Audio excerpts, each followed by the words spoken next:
Hey, what's up, guys? Welcome to Law Splaining the Interwebs. I'm your host, Nick Rekieta of Rekieta Law, a small law firm in central Minnesota. And with me today are my special guests, Null from the Certain Farming of Kiwis, and Sriracha, of course, who joins me on basically all of these Russell Greer shows. Welcome to the show, you two.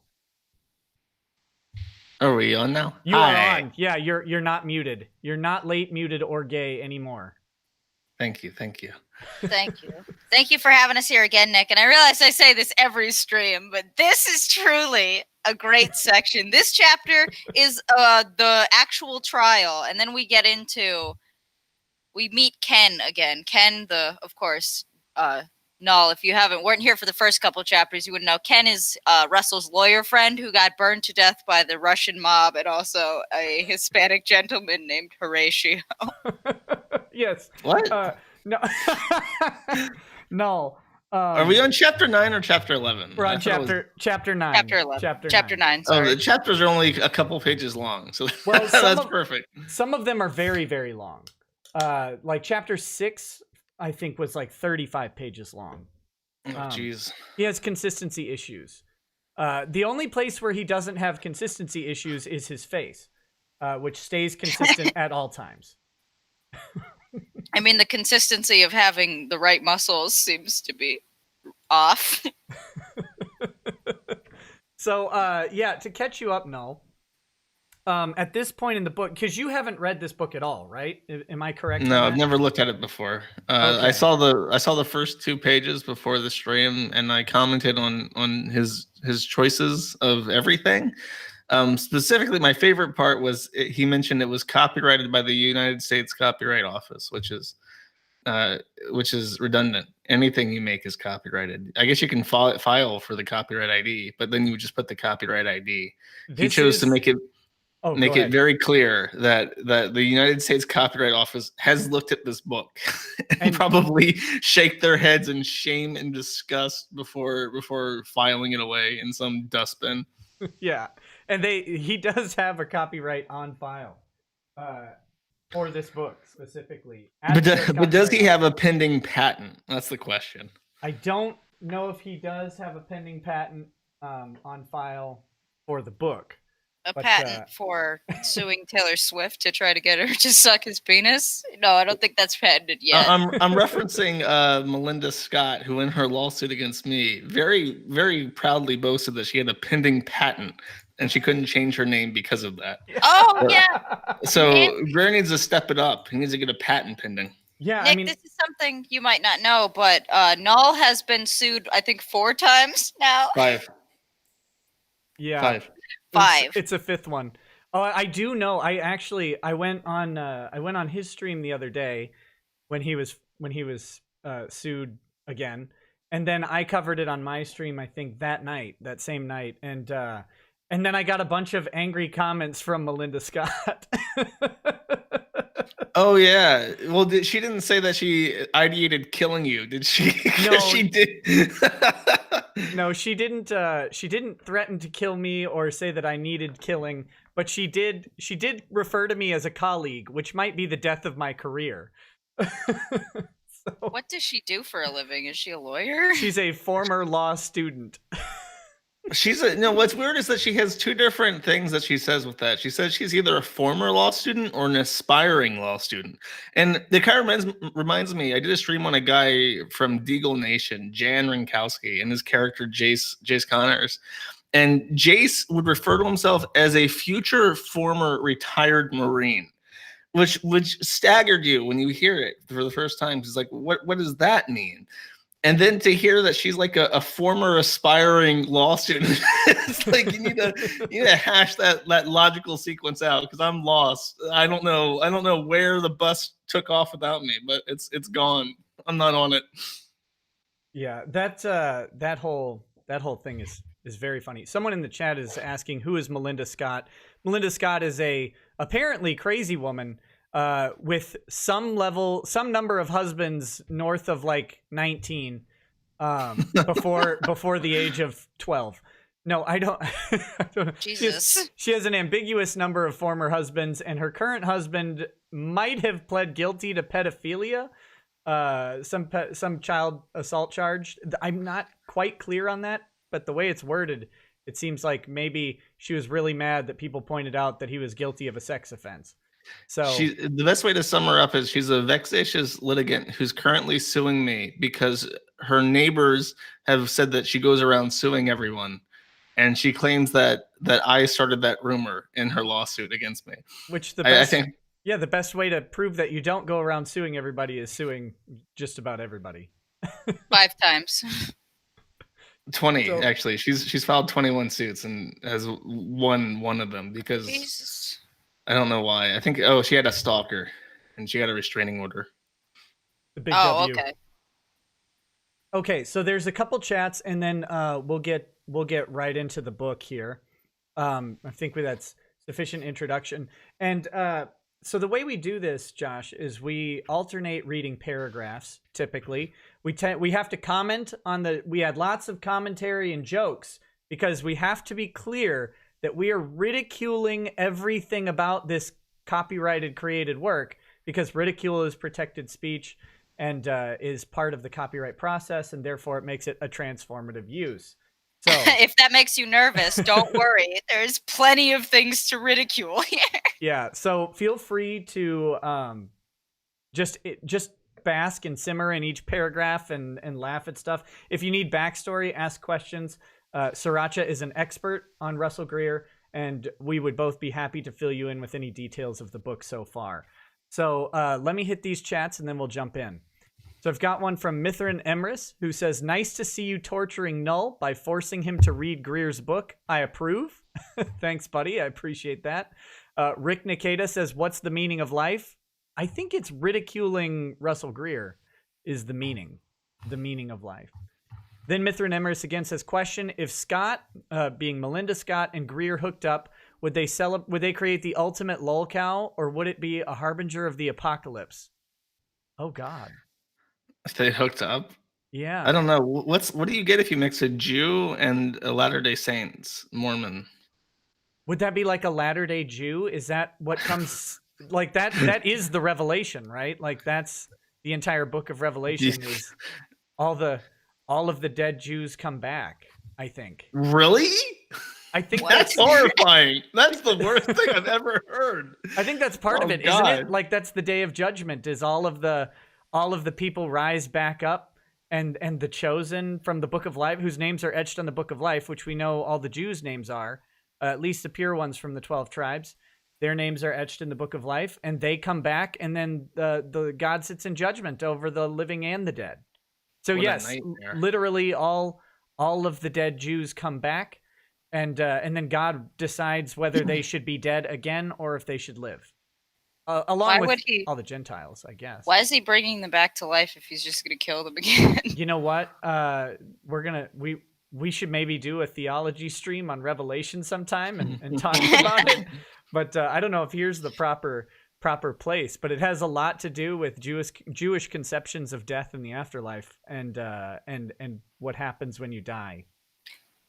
Oh, I have serious answers for this, but I don't know if we really want to. I to don't do think that. this needs a serious answer. What was I going to say? Oh, I did have someone requested that I call you out on something that you got wrong last Oh, cool. stream. Yeah. What's that? So you said that small claims court trials do not have scheduled hearings. Like everybody, it's like a cattle call. Everybody shows up. Sure. Apparently in Utah, a Kiwi Farms user, I think by the name of Deadpool, I'm so sorry if you forgot your name, but I read your comment, said that that is not true because, as we will see in this coming chapter, he has a scheduled court time for the Ariana Grande, Anna Smith trial, and he is late for it, and that's a big point of contention with the judge. Well, they possibly do things just differently in each different small claims court. So I'm willing to accept that 100%. I will take that criticism. I apologize profusely for providing an inaccurate description of a Utah small claims court. So hopefully Horatio doesn't come firebomb my Jetta or whatever. Got a Molotov cocktail proof your windows. I'm in the vault. I'm in the vault, Horatio. You can't get me. Okay, so next is Jeff S. It says, FYI, Josh might ask you to eat a lot of food. I don't have any food here, Josh, but I do have whiskey, so I'll consume that for you if you want to feed me, baby. Pack it down. Bunny at Law says, managed to stay up for this. Take my money gladly. Thank you very much. Cormoran says, here's hoping Melinda Scott writes a book too. And Mysterious Senor Hilter says, that face when the 6 Gorillion return. Well, there you go. I guess that'd be the bonus of Revelation, is you could actually count how many people died during the Holocaust. Is because they'd all come back and you could just ask them. Right? Do they still have the tattoos? I don't know. I don't know if tattoos are preserved. Because I don't know if that would be another theological question, maybe. Anyway, let's get into this book, shall we? So since you're new here, Josh, do you want to go ahead and start? Sure. Chapter 9. She chose him over me. Whispers followed me everywhere I went, in the store, on the public transit, and places I went to go eat at, anywhere. While it was normal but not appreciated for a passerby to gawk at me in public because of my face, I had an extra reason why people stared at me. I was that guy who had sued Taylor Swift. No matter where I went, I overheard, there's the guy who sued that one country turned pop star. What's her name? I don't believe that. That does not sound like a sentence any human being until me reading that sentence has ever said ever. Now, what's her name? The most famous pop singer in the world. Oh, fuck, it's slipping my mind. Oh, I'm sorry. We can't swear. Oh, frick, it's slipping my mind. You can. Swear away. Swear away. It's like the end of Signs, except with swearing instead of a baseball bat. No way. I don't want God to kill me and then bring me back and then kill me again. So, you'll find this, Josh, that everybody on Earth knows that Russell is suing Taylor Swift. Like, everybody he runs into, they all know and hate him. Everyone, universally. Is he a paranoid schizophrenic? No, it's just the truth. Because you can't mess with Tay-Tay. If you mess with Tay-Tay, it's over. Your life's over. You should probably just find Greenland and live there. Taylor has gangs of roving Hispanics that beat the shit out of everyone that causes problems for her. Okay, sorry. Go on, buddy. I'm sorry. On other occasions, I heard, there's Taylor Swift's stalker. Sometimes as I walked down the sidewalk, people would come up and take unwanted selfies with me. I had definitely created an unwanted name for myself. My reputation was basically ruined. And I think maybe those voices he's hearing is just his subconscious yelling at him as he goes about his daily life. As an Easter egg, I got a private message on. It's not really an Easter egg. You guys don't even have to try to find it. It's like, never mind. I got a private message from one of Russell's former employers, who. Oh shit! No way. Yeah, who just said that they found my channel because we were covering Russell, and they were very appreciative of the content. So invite them on, whoever they are. I doubt they will do it, but I'm going to. So, because the stories, right? What I would give. Yeah. But I will definitely do that. I don't know if they'd be willing to come on or not. But if you are seeing this, person who sent me a direct message on Twitter about your former employee, I will be asking, and please strongly consider it. We can do all sorts of things to keep you anonymous, so that you're not brought into the degeneracy. All right, Sriracha, do you want to take the next chapter? Of course. We'll set that up as like the rotation, I guess. On a few occasions, I had people accost me. One such occasion was in a store. As I stood at a self-checkout paying for my weekly gallon of 2% whole milk, and angry. How do you have 2% whole milk? What the fuck? Who is drinking? What kind of single man is drinking an entire gallon of milk a week? Oh, me, baby. I go to the store. I get my milk every day. That's what gives me strong bones. My IBS is really triggered right now. Get weekly gallon of 2% whole milk. An angry, pudgy female Taylor Swift fan ran up to me, screaming, "You sick freak!" The female fan shouted from the top of her, this is all one sentence, by the way, top of her lungs, her face burning red. You had some nerve trying to accuse Taylor Swift of those things. How dare you? And you're going to sue her again? I stood, stunned and embarrassed, as other shoppers looked on. The female fan knocked the milk out of my hand, and the carton of white goodness splashed all over Taylor Swift's awaiting He face described and it as white breast. goodness. Yeah, the white goodness was the actual Flew all description. over the breasts of Kiara the hook. Like a bomb. The plastic container exploded upon hitting the floor, just like I exploded all over Kiara the hook. I was going to say, I get the feeling that this isn't the first time white goodness spilled because of Taylor Swift. I'm pretty sure every single night in Russell's dreams, white goodness is spilling on Taylor Swift. He is adamant throughout this book that this is not a date. It's not about a date. None of this is about a date. He's not trying to get a date with Taylor Swift. I mean, he may be trying to spray white goodness on Taylor Swift, but there's certainly no date involved. And Kiara is the censored name of the hooker that he went to the Bunny Ranch to hire, somewhere around chapter 5, 4 or 5, I think. Yeah, this book takes a whole sidebar to detail how he was totally ripped off by a hooker because he paid for 2 hours of her time and then pissed that all away going to Olive Garden. Yeah, it's not a joke. He rented time from the hooker and then got a limo and drove her from the Bunny Ranch to the Olive Garden, and then went back to the Bunny Ranch and was mad when he found out that no, the Olive Garden trip was included in the time. And so he basically wasted like $4,000 on a trip to Olive Garden. And he was very mad about it. And he actually ended up getting banned from the Bunny Ranch because well, he should have asked. That's a pertinent question before you take a hooker out. Right, like why wouldn't you ask? Look here. What I'm going to do is I'm hiring Kiara, but what I need to know is, can I take her for the all-you-can-eat soup and breadsticks first? And will that count against my time? The breadsticks are pretty good. I mean, if I was him, I'd feel kind of ripped off too. Like, bitch, that's fucking Olive Garden breadsticks. That's some good stuff. Why you gotta rip me off for it? What kind of Olive Garden meal lasts 2 hours too? That's way too long. She was burning she was burning the candles as long as she could. She kept him engaged in conversation to That's make that true. 2 If the hours. Alternative is to have sex with Russell Greer, I'm gonna eat she knew what she was doing. She was wily. I'm going to eat my Italian wedding soup one spoonful at a time. So Eric Blum says the Streamlabs chat is disabled. Do you mean the Stream Me chat? Stream Me chat is open. It shouldn't be disabled. And the Streamlabs chat, I got one a little bit ago from Cormoran, so it should be working. I don't know what's wrong, but I'm not going to try and fix it on the fly. Oh, Keck just sent one, so it should be good. And since we're at a brief pause, let me catch up on some of these. Tillip says shill the merch. Yes, I will shill the merch, although I have a new shirt that I didn't have time to get set up before the stream. Mr. Snuffle says, did you see you made it into an Aiden Paladin video? I did. Thank you, Aiden, for that. I appreciate it.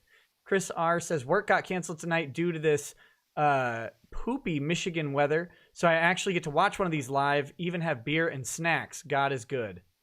that he is, friend.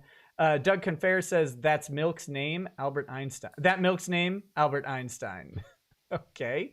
And Keck7Go says carton of milk effing exploded on the ground when it fell.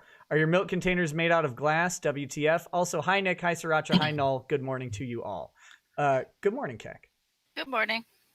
Before I continue with this next paragraph, the next one's mine, buddy. Don't you dare. Oh, my bad.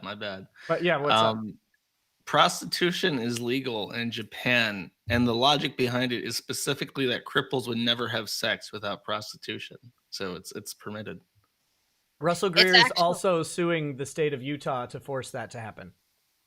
Well, he should cite Japan. Japan's got that stuff on lock. I went to Japan with a cripple, and he made use of that provision for kinky Japanese SoPal sex. Is it really legal now? When I lived there, it was legal. It was not legal, but for some reason, what I was told was that when they wrote the law, they somehow felt the need to specify that penis in vagina sex was illegal. Like they defined sex as a penis entering a vagina. So everything other than that is totally legal. Is that not the case anymore? Did they I just don't legalize know. all of it? I'm pretty sure that sex is permissible in the soap houses. I mean, how would you ever regulate that? It's like the same as like how gambling is legal. Like if you don't know, in Japan, you go to a gambling place and then you buy tokens with money. And when you cash out, they give you tokens back, but they don't give you money. So you have to go outside to like an outhouse bank thing and you sell the tokens to another person, an independent company that gives you the cash back. So you can go gambling, but in order to cash out winnings, you have to go through this weird process. And like even as like you're Bakugaijin, you walk into the gambling establishment, and the Japanese people, they're very polite. They grasp their hands and they bow at something that you're indicated you're supposed to go to and shit. It's it's easy to figure out, but it's just like this is clearly them circumventing some weirdly specific law that's completely ineffective in practice. Yeah, I honestly have no idea. So someone's asking why the chat is not working on StreamMe. I don't know. Everything's set up to work. I'm able to type into it, but I can't fix that. Anyway, let me Japan, pachinko, gachapon, legal anal sex with hookers. Is it legal to have sex with dakimakura pillows or whatever? Well, they can't consent because they're 12. So no. That's right. That's right. What if your pillow's really old? Like, what if you bought it and had it for 6 years, so now the pillow is 18? I think that's one of those deals where it's like, oh, she is 500 years old, but she just looks 8. Yeah, she's really an ancient golden dragon. Okay, almost comically, the lady slipped in the milk and fell on the floor. Well, that's rude, Russell. Why are you laughing at someone falling? Growing more upset, the lady sat in the milk and incoherently blamed me for her falling. People ran over to her and helped her. Nobody bothered to ask me if I was okay after being verbally assaulted. Shockingly, people are more concerned about a woman falling down than a man standing there. I don't know why. I was fine, though. Sensing that this was my cue to leave, I left the store without any milk. It was disappointing because I was really looking forward to having cereal that night. On other occasions, I had people shout at me, maybe I should sue you for being ugly. This is one of those few things that I believe 100% happened in this book. A bullseye was on my back for suing America's Princess of Pop. Okay, go ahead, Josh. Princess of Pop. The winter of 2016-2017 was a dark one. My heart felt as cold as the ice hanging from my house roof. Things just kept getting worse. It was a chilly Thursday, weeks before Christmas, that I stood in the conference room of my insurance office, facing 3 head partners. Mr. Greer, the head partner, Mr. Brown. Oh, God, that sentence was so poorly structured. Mr. Greer, the head partner, Mr. Brown said, looking at me, the past few weeks have been very difficult for our company because of you. Hundreds of emails have clogged up our inbox pertaining to you, and frankly, we don't have the patience for this or your antics. With that said, I'm giving you the chance to deny everything. I'm giving you the chance to say it was all just a stunt and that Taylor Swift doesn't owe you a thing. Go ahead. You believe that happened?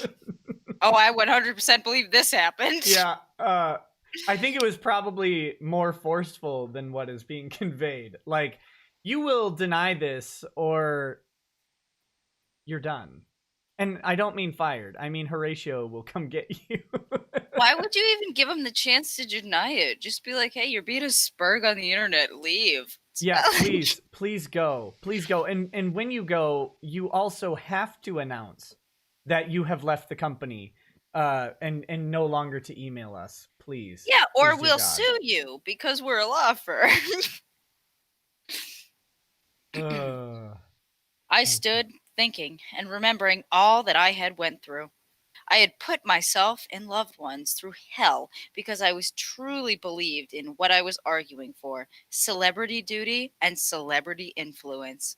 To deny it all now for a job would be spitting on, why is that in quotes? My family.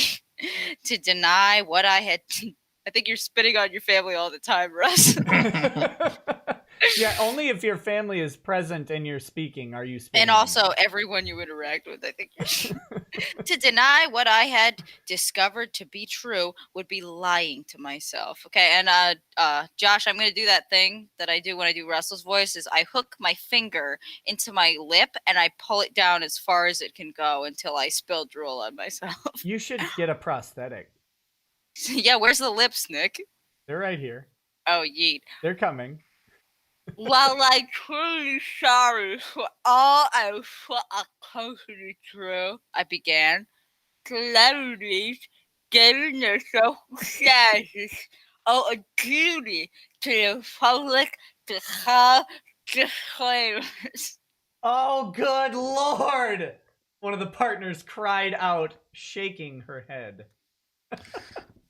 Well, Mr. Greer, Mr. Brown said, it's clear that you have made up your mind that you no longer want to work for this company. So I bid you farewell. You may go and pack up your belongings. Let me take this one, sir. Please. Sir, let me explain. It all makes sense. I tried explaining. Oh, wait. I thought one of you would take over from the next spot. Oh, wait, no, I was wondering what you were. No, Mr. Greer, Mr. Brown said blankly. It's foolish. I don't need a Looney Tune working for this company. And just like that, I was let go from another job because of Taylor Swift. Ridiculously, they were treating me as if I was a felon or a sex offender. Yeah, what a crazy jump that last one is, isn't it? Whenever I heard Taylor's music, I would cry. Oh, wow. Me too, but for different reasons. That's pathetic. Why are you laughing? Why are you laughing at my pain? Oh, man. That caught me off guard. I wasn't... What caught you off guard? Whenever I heard Taylor's music, I would cry. That was like out of left field. That's like getting hit by a car in terms of suddenness. That statement is like the least weird thing in this book. I'm just imagining him like in an Applebee's or something, eating some mozzarella stick out of like a taster basket of like 5 different, like a sampler. And then just like a Taylor Swift song comes on, he just starts crying into his martini, his apple teeny. That's my mental image of this. You're at the gym and you're lifting weights, and then suddenly they play "Look What You Made Me Do," and he just bursts into tears. It hurt my heart to think of someone who hurt me so much. I wanted to forget her.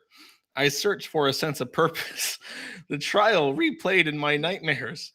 Sometimes I would have dreams of Taylor standing in a field surrounded in light, and I would run towards her, wanting to be in her light. But no matter how hard I ran at her, I kept running in place. Eventually, the dreams vanished. I'm so glad I got that paragraph. That was a juicy one. You pronounced vagina wrong. Vagina. You see, the light represents the cervical mucus. Oh, and Taylor Swift represents Taylor Swift. Is it my turn, Nick? Yeah. I'm gonna take a sip of whiskey. But you go. Do it. Hang on, I'll mute.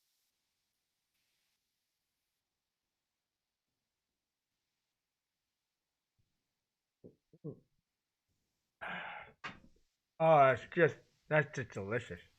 Does it hurt going down? It looks like it hurts going down. This isn't being bigoted. This is Nick Rekieta trying to understand somebody's condition. Mm-hmm. This is a learning experience. I'm getting better at it. I used to spill whiskey all over my lap. Towards the end of December, Ken called me. Ken, of course, the burned up lawyer who has horrible scars all over his body. He had been released from the hospital and was slowly recovering at home. Russell, don't turn on the TV or the news for a few days, Ken warned. But curiosity had always killed me. I loaded CNN.com on my laptop, and the breaking news story read, Taylor Swift visits 95-year-old fan. My heart dropped. I couldn't believe what I saw. I was so upset. While I wanted to be happy for the elderly man, he did absolutely nothing to deserve that. That, of course, being a visit from Taylor Swift. This is the premise of his entire lawsuit. I love the next sentence. Like, he wrote that and immediately realized what a bastard he sounded like. Yeah, like No. if you have to say as conceited as this sound, you could have just not wrote that sentence, man. Yeah. Like, you're the editor.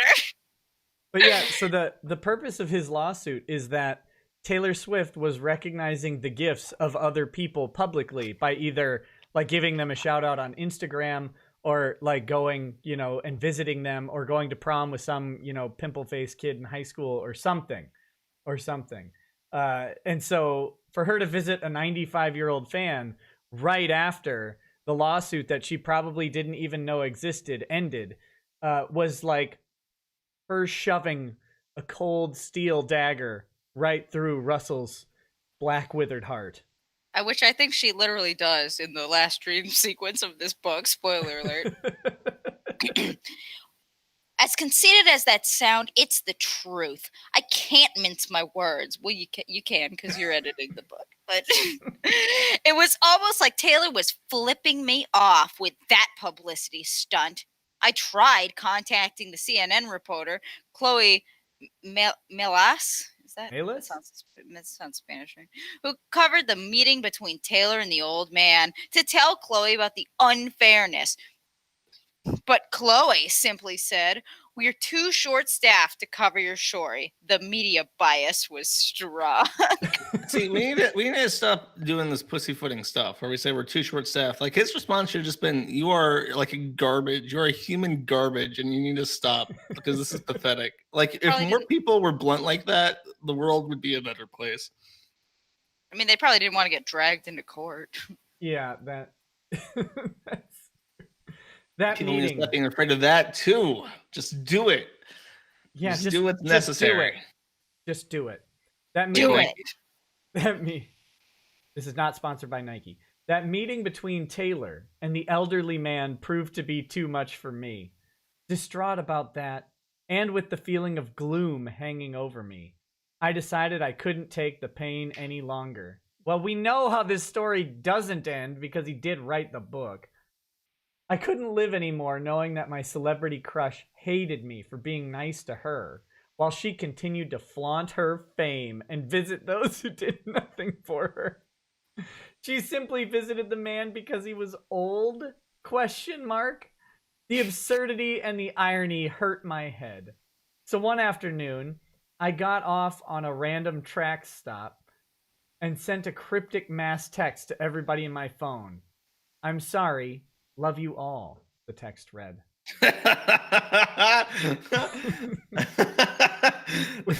They probably all thought, oh, thank God. Oh, my God. Oh, my God. I just remembered this, Nick. This is where Russell Greer, at the end of this chapter, meets the Kevin Landau of Utah. And I can't wait. I'm sorry. I was just overwhelmed with passion. Go ahead. I couldn't live anymore and bear the thought of what Taylor Swift did to me. I couldn't live with the thought of knowing that I hurt innocent people with my rhetoric. What Taylor Swift did to me, aka literally nothing. Yeah. That's what he's doing for. She did nothing.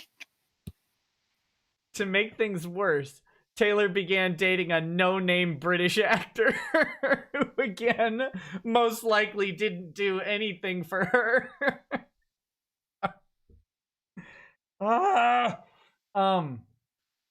He probably just simply lifted his pinky and said, I'm an actor. Date me. Why don't you try that, Russ? He did nothing for Taylor to show that he was genuine or that he cared. He just used his sort of fame to get with her. It was ridiculous and heartbreaking. I think he might be talking about Calvin Harris, who is British but is not an actor. I don't even know who that is. So I guess Calvin Harris is a no name. He's a DJ, and he's probably the most famous DJ in the world. Now, You know, that's an alpha move, though. You walk up to somebody like Taylor Swift and you raise your pinky and just say, "Date me." Like she might pinky promise on that stuff. I'm an actor. Date me. Yeah. That's a baller move. Like Taylor Swift doesn't spend all day interacting with actors. That's like saying I'm an accountant to her.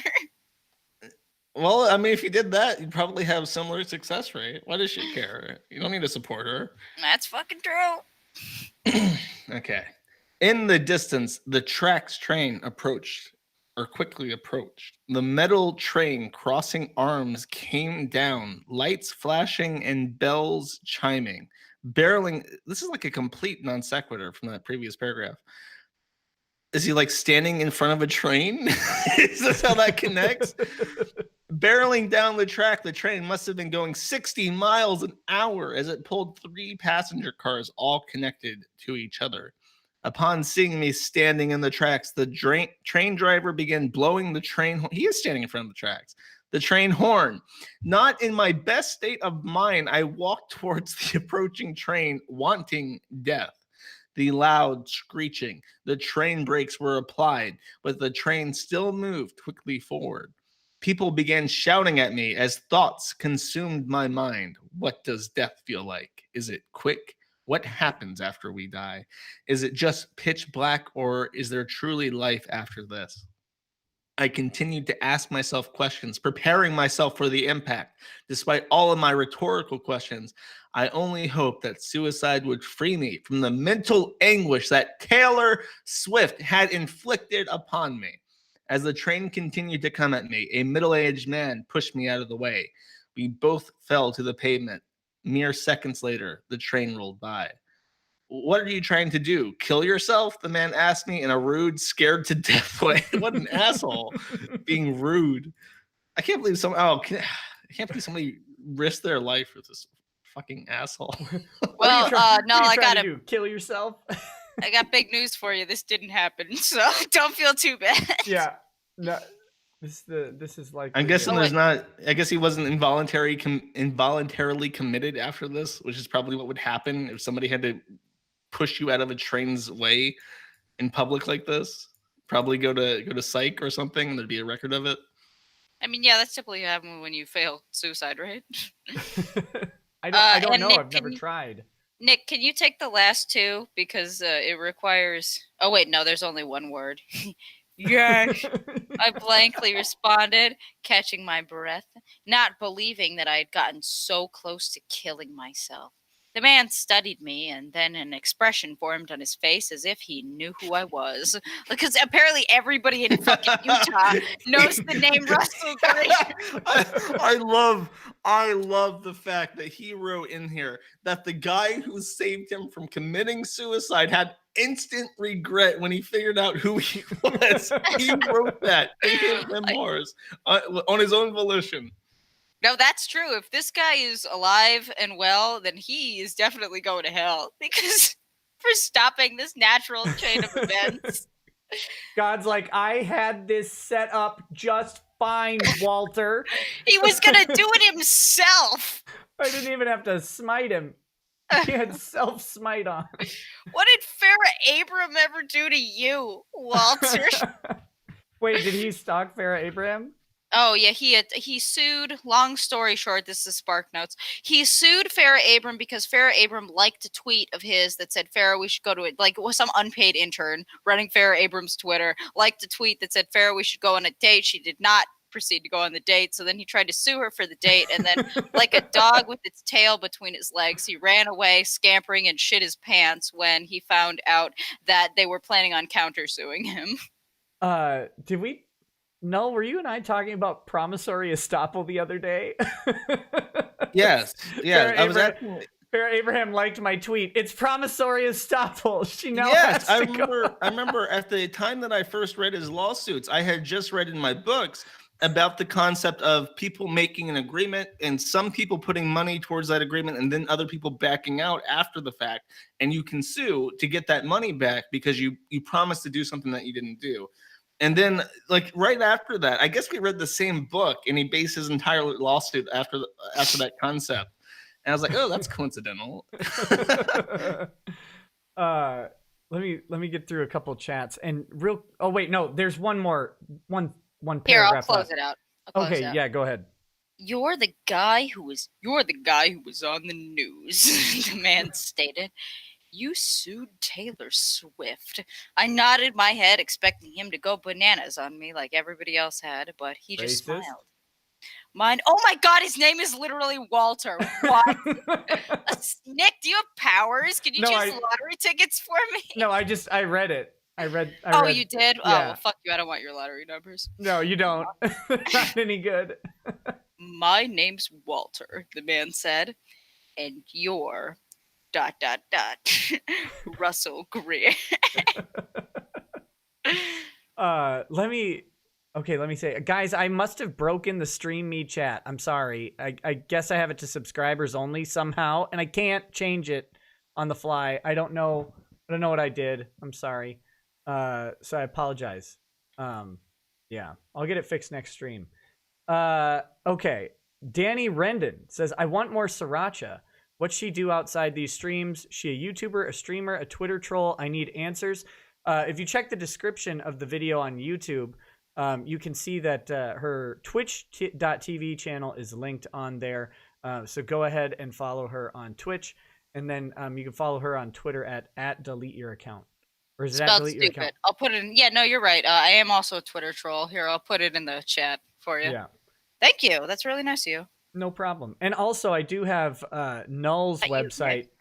Oh, not me. Sorry. No, the guy that complimented me. Well, fine. Screw you then. I'm deleting everything from the description. Screw you. I'm deleting you from the internet. My very famous website, netattheinternet.com. Everybody knows about that one. Yep, that is also linked in the description. I went there today. It was very thorough. It's very professional. See, I believe in a minimalist approach to web design. Did you design it with Flash or Java? Because I can't tell. It's very interactive. Oh, I was going to make a joke about some old Adobe product that you can make websites in like the late 1990s, and I've completely forgotten about it. It's like Adobe DreamWorks or something. I make everything in Microsoft Silverlight. Dreamweaver. That's it. It was made in Dreamweaver. Don Palmera says, Japan sounds totally crazy. Well, yeah. Yeah. Tech7Go says, Kentucky governor's lawyers... Kim Davis failed to do her job as clerk, must pay $225,000 in legal fees. How much did the state of Kentucky lose on state lawyers? Would you ever defend the state in a legal case? That'd be a tough one. I don't really care for the state. Siren Jag says, yes, Greer is a sex offender. I find the thought of Russell Greer having sex to be offensive. Why is that hard to understand, Nick? Why? Sex is not supposed to be like a Gallagher show. The thought gives me glaucoma. A Gallagher show? Like the people in the front row need to wear ponchos or whatever? What does that mean? What's a Gallagher show? Oh, Gallagher's a comedian from like the late 70s to mid 80s, and he had a bit called the Sledge-O-Matic where he had a giant sledgehammer and he would smash various fruit on the front on stage. And so the front rows of his show had to wear ponchos because you'd have like watermelon juice or pineapple juice all over you. Oh God. All right. Yeah, it was good. It was good. Andrew Mohan says, how can you read this, Nick, and not want the death penalty? Null's profile is Wait, you're anti-death penalty? I am. I have a nuanced lawyerly position on it. Because I have, that's how I live. No, I believe that the state has the power to impose the death penalty. I don't have faith in the American government to do it competently. That's my position on the death penalty. Null's profile is Cancer 148 Gang. So thank you. Oh, he's referring to my Kiwi Farms profile. All the text is in rainbow and then plays music about Japanese goblins. That's awful. Why would you do that? So people stopped sending me messages. Why wouldn't you just have menacing fang-bearing canine. I've tried that. It didn't work. I had to add the Japanese goblins to scare them away. Well, ladies and gentlemen, if we've got no more super chats, I'd like to get us to court today. Yes. Sorry. Let's this is where I get to start. Hell I yeah. get to start this. Chapter 10. The $50 million Taylor Swift lawsuit. He sued her for $50 million, really? He just sued her for $100 million. Is he Maddox? Is he trying to compete Yes. with Maddox for most preposterous sum? No, that was 200 million, I think, right? Wait, how much was that? I don't It even was like remember. 20. We couldn't decide because of how the lawsuit was written if it was $20 million total or 20 million times the number of alleged torts, which would No, be it like was- $220 million. Each tort, I think, was like 5 to 18 million. Yeah, well, some of them were 20, and then there was one that was like 1 million, and then there were several that were 5 to like 20 million, and it was ambiguous as to who was responsible for what amounts and stuff like that. God, was such a mess. Yeah. Oh, Nick, did I tell you I saw Kevin Landau in court the other week, and his pants are now too tight. I heard that he was wearing some skin slappers. Oh God, What, yes, are you Landau's you're ass. in New York and you're going to see the people in court in person? I live in New York, so yeah, it's a quick train ride for me. You know, That's funny. she is pretty good friends with the Stereos. I would Oh, say. okay. Yeah, I was gonna say we have like special rewards for people who go to locale court stuff. Oh, Like, really? I should next time I'll take notes. yeah, like that started way back in 2012 when we had two women named Cian and Indigo go to the first court cases that Chris Chan was involved in, and we started handing okay. out court Well, next reporter time- awards for that. Luckily, the one I was at was just continued. So maybe next time something interesting will happen. I'll definitely take notes there. It would be easy to sneak a tape recorder in, but I am a upstanding No, citizen. don't do so that. I won't do don't that. create liability for a forum trophy. That's retarded. Continued to when? Did they decide? April 3rd. Oh my god, I'm waiting for anything. I know. Like I still check that stupid website and see if new documents pop up. So okay, the first line. I'm sorry. It kills me. Oh wait, no, an hour after. I thought it said after an hour. Sorry, an hour after I had failed to kill myself. I thought it said after an hour I had failed to kill myself. I was still trying. I was waiting for the trains, but they must have been on a delay or something. That fucker Walter kept dragging me off the tracks. I kept telling him to leave me alone, but he wouldn't. Walter, suing run me him next. over! An hour after I had failed to kill myself, my new acquaintance and I sat in a booth at a buffet. Walter was a lawyer, which is why he was hanging out at the train tracks, who had been actively following my case. Apparently, he had tried messaging me on social media, but since every other message in my Facebook inbox consisted of threatening and harassing messages from strangers, I never checked my inbox. Walter actually agreed with my lawsuit and agreed that the judge was biased, not biased, the judge was the noun bias. He does that a lot. And I'm really amazed that he hasn't learned yet. And that John Smith was a dirtbag. John Smith is definitely not superstar Playboy lawyer Greg Skorda. Who fucks hookers on his way into court. And in court and in judges' chambers. And then he rails cocaine off of the bench every time he wins doesn't it. even take I bet he doesn't even take them to Olive Garden. No, he does shots right out of the judge's navel. Oh, can I say though that I can disprove that this story happened simply by the fact that the guy that tried to save him was a lawyer? Lawyers would never go out of their way to save somebody. You know how much liability that creates for you if you try to help somebody? Screw that. What we do is immediately turn around and close our eyes because we can't represent someone if we're a material witness. So I didn't see the train hit him. I was right there, but I happened to turn away at the last moment, so I can definitely represent him, but I'm pretty sure the train did. I finally felt vindicated and understood. Don't try killing yourself again, but I totally understand why you tried doing it, Walter said as we both ate extra helpings of breakfast food. There's some very vicious people after you. They're the insane ones, not you. Are you still thinking of filing that federal lawsuit that was mentioned on the news? I'll take the next two because the second one's only a sentence. Okay, I guess I have to do the thing. Hold up. Yeah. I kind of said in the heat of the moment, I Pull explained. your lip down more. Pull your lip down more and try it again. Pull harder. Pull harder. My lips are dry. They'll bleed. I can't do it. Well, listen, Russell has to deal with this every day. The least we can do while critiquing his work is try to understand his pain.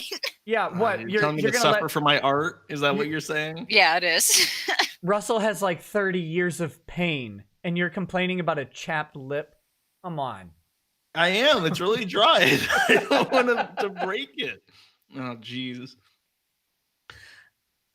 I kind of said that in the heat of the moment. I explained to Walter, you should do it. I will help you, Walter encouraged. Imagine if the jury awarded you half of Taylor's net worth. You would be so rich. Walter had dollar signs in his eyes. He seemed to be after some of Taylor's money, too. I had never, ever wanted any of her money. I had only wanted fairness. To be honest, sex. I really didn't know what I wanted. Hey, Nick, hashtag not a date. What the fuck? Inappropriate. To be honest, I really didn't know what I wanted, which is why I sued her for, I don't know, fucking $50 million. Feels not reals, guys. Days later, Walter, by the way, I already made that joke. Kevin Landau of Utah. Yes. Days later, I met up with Walter in his humble office located on the 4th floor of a building in downtown Salt Lake City. A Juris Doctorate hung on his wall, identifying him. A Juris Doctor, Russell. Not a doctorate. It's not a Juris Doctorate. It's a Juris Doctor. It's just called a Juris Doctor. You do not have a Juris Doctorate. Anyway. Oh, wow, I learned something today. Just a Juris Doctor. That's what it's called. A Juris Doctorate degree hung on the wall, identifying him as a true blue through and through lawyer. So we wouldn't be able to sue her for slander, as she's protected by a thing called the litigation privilege, which is some bullshit thing that says you can lie about whatever you want and you're protected because it's all a part of the legal process. Walter told me. Nick, is that accurate? I mean, to a point. To a point, it's accurate. But you can't like blatantly lie to the court. As you know, as someone you know is about to find out, right? Like you can't just blatantly lie. If you file like an answer to a complaint, and you have like as a Microsoft Word footer that shows up on every page, and it's just something like plaintiff raped and murdered a girl in 1990, is that permissible? Is that part of the litigation privilege? No, it's not. The litigation privilege basically protects you when you're filing your answer to a complaint, right? And you say that you deny anything ever happened, and then a jury goes through and says, no, this actually did happen, even though you denied it, and you're legally liable. Then you don't get sued for perjury just because you said something did or didn't happen, and then the court found the opposite. That's the litigation privilege. It's not like a blanket, way to defame someone or to, do stuff like that. But isn't the opposite not true? If you plead guilty, then, I mean, technically that means that you did it, right? Which is why you have to plead like nulla contendere or something if you don't want to plead guilty. I mean, not really. You could still deny doing it, and they can't tag you for perjury or or like making false statements during the court process in a criminal case. The nullo contendere or no contest or an Outford plea or whatever, those are useful in various other instances. Like maybe you plea, but you're hoping that there's an issue on appeal that will be resolved, and it could be problematic for you to admit to certain facts in a case. So you would just say that you don't recall those facts, but you plea that you can't specifically affirm or deny a fact, but you recognize that they have enough evidence to go against you, if that makes sense. You could get a lot of information Googling an Outford plea, or a Norgard plea. They're basically all the same thing. But yeah, I can't recall. Like maybe you were blackout drunk, so you can't testify that you did something while you were blackout drunk. So that would be a lie. But you testify that there's video evidence of you doing a thing while you were blackout drunk, so you accept that they have that evidence. Does that make sense? Makes sense to me. That's what the nolo contendere or no contest plea is for, technically. But yeah, sorry. So are you telling me that Taylor Swift was lying when she said that she found Russell invasive and troubling? Is that what I'm hearing? Yep, she definitely was, and Walter's just wrong. Those mean defamatory statements. Every single day, Taylor cries in her room because she wants to talk to Russell, but her mean old agents won't let her. Right. It's all a part of the legal process, Walter told me. But I really like your failure to warn argument. That's where I see us prevailing. Nick, you're shaking your head. What does that mean? I'm sorry, I'm going to have to interrupt you again. No lawyer would say, I really like your failure to warn argument to Russell Greer. Fucking Kevin Landau. I'm headcanoning that Walter is actually related to Kevin Landau, because you know how there's a Landau in California and there's a Landau in Michigan. I'm headcanoning that Walter Landau is that part why of he was this at the train family. station? Walter's a pseudonym for Zach. Yeah, Landau was just on the way to that. At the time, didn't he own he owned like a clothing store in L.A. Kevin did. So Walter might actually be Kevin Landau. And this Landau is what the Walter Landau is taking the train because he's also an alcoholic who can't drive. Listen, Russell. I can't tell you why, but it takes me a really long time to walk across the state of Utah, so I actually have to take a train. But just know that I can't drive a car. I have a license. Well, I had a license. Anyways, while I was on board with Walter's plan, I couldn't tell if he was acting in my best interest or if he simply wanted his hand in the cookie jar, so to speak. It made me uneasy because money was far from what I wanted. I only wanted Taylor to be held accountable for her negligent actions and to not go on a date with me.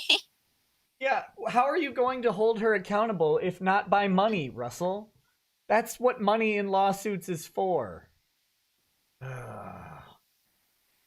With fervent enthusiasm, Walter spoke of how we could bankrupt Taylor Swift and derail her career. She'll be sued so hard no one will buy her music anymore. It was like he savored what he was saying, enjoying the thought of destroying Taylor Swift. You know why he's writing this, right? What was that? You know why he's writing this, right? Making this up to try and make himself look better and clear up his intentions. He's not trying to. No, this definitely happened. This is real. Wait, so you're telling me that a lawyer didn't randomly save him from a train track and then offer to throw his career into a toilet by pursuing a frivolous lawsuit? What are you talking about? I'm just saying that the entire point of this is to make him look better, make him look like a Jesus Christ type figure because he's sacrificing himself. I don't know. This sounds like a real interaction to me. Yeah. Josh, I think you're reaching here. There are some things I would agree with you on, but this one I definitely Listen, I live in New York City, so I save people from trains very frequently. And every time I do, I always offer to sue their greatest celebrity enemy afterwards. It's not weird. It's just something you do. Because, of course, being in New York and being a Juris Doctorate holding lawyer that you are, yes. You're familiar with all of their cases because you've been following them. Definitely. Like a hawk. Every single one in the New Yorks. Okay, let's take Russ at his word here for a second, though. Let's take him at his word for a second. Okay. Everyone who's following this lawsuit is trying to literally kill him. Right? Like Horatio, all of the people at the Whole Foods or whatever who hate him, the woman who killed his milk carton, everybody who's following this lawsuit hates Russell Greer with undying passion.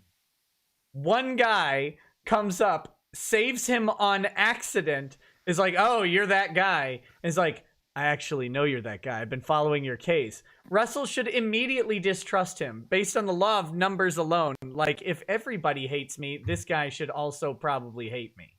Like, why? I mean, I guess my answer to that would be if you recognized Russell Greer and you still saved him from a train. Cause like Nick, I'm not saying I think Russell should die, but would I throw myself in front of a train for Russell Greer? No, absolutely not. What about like a small train, like one How that had small we're talking? like a Thomas the Tank Engine with batteries? Not even a small child, Thomas. Like one of those ones that goes on the wooden tracks. I don't even think that. Okay. I still had a soft spot in my heart for her, and I didn't want to hurt her. I only wanted her to have her eyes open and swallow the bitter this is very sexual. Very Swallow sexual. the bitter hot milk that spilled all over. Wholesome whiteness. Wholesome whiteness. Wait, what did he call it? The white goodness? White goodness. White goodness. Very racist of Russell. And swallow the bitter truth and accept what she did to me. What color is your ejaculate? He just likes white goodness. I'm just saying. No, I mean, Russell Greer is also a virulent racist. Nick just prefers chocolate milk. That's what he's saying. Don't tell your wife that. I would never broadcast any of this to the world. Except on YouTube. Yeah. In a matter of minutes, legal papers were printed out and Walter placed a pen and the papers in front of me for me to sign. Mr. Greer, I'll have you read and sign. I'm also going to require a $500 retainer. Walter explained with a smile. I was in a deep thought as I studied our contract. Just one, though. Just one deep thought. Here, let me get this line out of the way. He's got a one-track mind. You know what I'm saying? You know what I'm saying? You guys know what I'm saying? One track, like a train that's running you over. Can I think over this? I asked. Just think this over, Russell, not think over this. Well, he's thinking over. He's thinking over. Because he's missing the point, is what he's saying. Can I think over this? I asked. Sure, Walter said very politely. Metaphorically, I was stuck between a rock and a hard place. If I signed the engagement agreement, Walter would be my attorney and all hell would break loose with Taylor, as I imagined her and John Smith wanted to happily countersue me. If I didn't sign it, Taylor would get away scot-free and continue to mislead with her publicity stunts, harming myself and people like Max, the dying hospital boy. I was in the dilemma. Turning to my one friend who supported me the entire time, I made my way over to Ken's home. Wait, Sriracha, help me out. Did he not visit Max? Is that what happened? Oh, he of course he visited Max, the dying boy. Null, you could fill in on this too. Russell visited a boy in the hospital in a definitely true story that absolutely did happen because he was volunteering, and the boy said at the last second, "I'm dying of cancer, and my only wish is to have Taylor Swift come visit me because Taylor Swift showed that she had a duty to visit everyone because she visited other people on the news." Nick, are you asking me if this is a real story that really did happen? No, I couldn't remember because he said he harmed himself and Max, the dying hospital boy. Oh, no, Nick. You see, many people believe that Russell is suing Taylor for a date. That's actually not true. This is hashtag not a date, but he is suing on behalf of Max, the dead 7-year-old, or the dying 7-year-old in hospital, who knew that Taylor had a duty to warn with her publicity stunts. I'm pretty sure Taylor Swift would visit a dying 7-year-old that wanted to see her. I don't think she would ignore that. I mean, there's a lot of dying 7-year-olds in the world. But not many of them want to see Taylor Swift. Most of them, they're telling the Make-A-Wish people, I want to not die of cancer. Not many of them are like, I want to see Taylor Swift. Like, why would you want to see Taylor Swift? If that's your last wish, go to Nepal. Go have a Buddhist journey, enlightenment journey in Nepal. I don't know if a 7-year-old wants to go to Nepal for an enlightenment journey. I don't know what 7-year-old. Also, you know that flight is like 17 hours long. That is a nightmare. That's more than the life expectancy of Max. That's a nightmare, and I don't have cancer. what was I think Oh, it's my no. turn. Yeah. I was just making sure there wasn't something. I thought I was gonna. Whoa! I went blurry. I thought I was gonna say something, but I wasn't. Go ahead. Sorry. When I met with Ken, he looked a lot better than I had when I saw him in the hospital months before. It was mid-February. Ken rested on his couch near his crackling fireplace with obvious signs of trauma all over his body. I mean, yeah, if you get hit with a Molotov cocktail in your car, you're probably not going to look too hot, even after you could do skin grafts till the cows come home, and you're You're not gonna look still too going to look pretty hot. Was that fucked up. intentional? What? Oh, but good one. It's relative heat now. Relative heat now. We talked about Walter and the potential representation.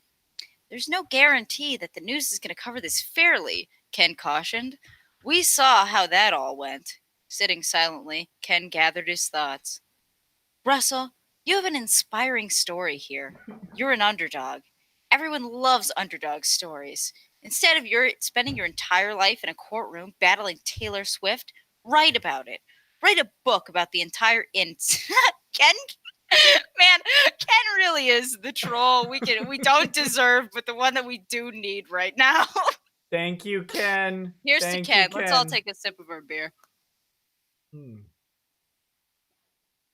Write about it. Write a book about this entire incident. It's a modern day David and Goliath story. I mean, you caused Taylor to release her song in an attempt to hide everything. That's huge. Which she definitely did, because that song was not on a schedule to promote a movie.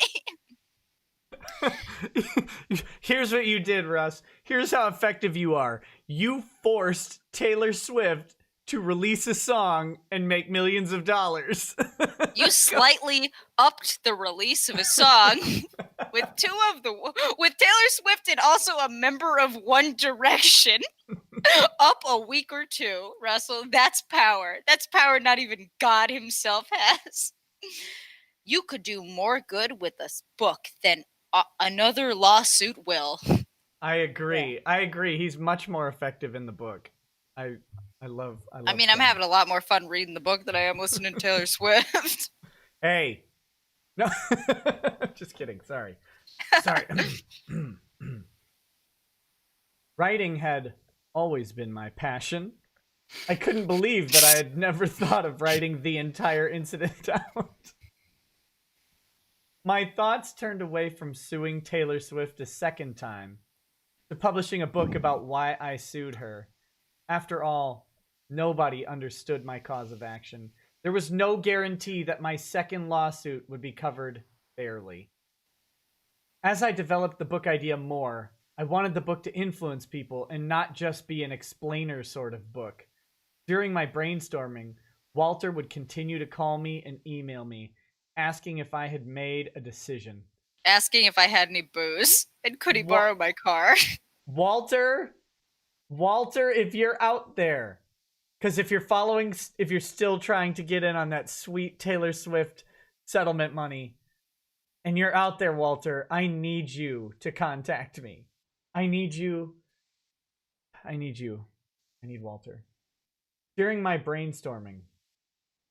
Oh, wait, I read that already. I wasn't sure how to tell him off, as if he wouldn't leave me alone. So I did the easiest thing I could do, and I blocked his number and email, and never, ever heard back from him. Or got his last name. Then he sued me.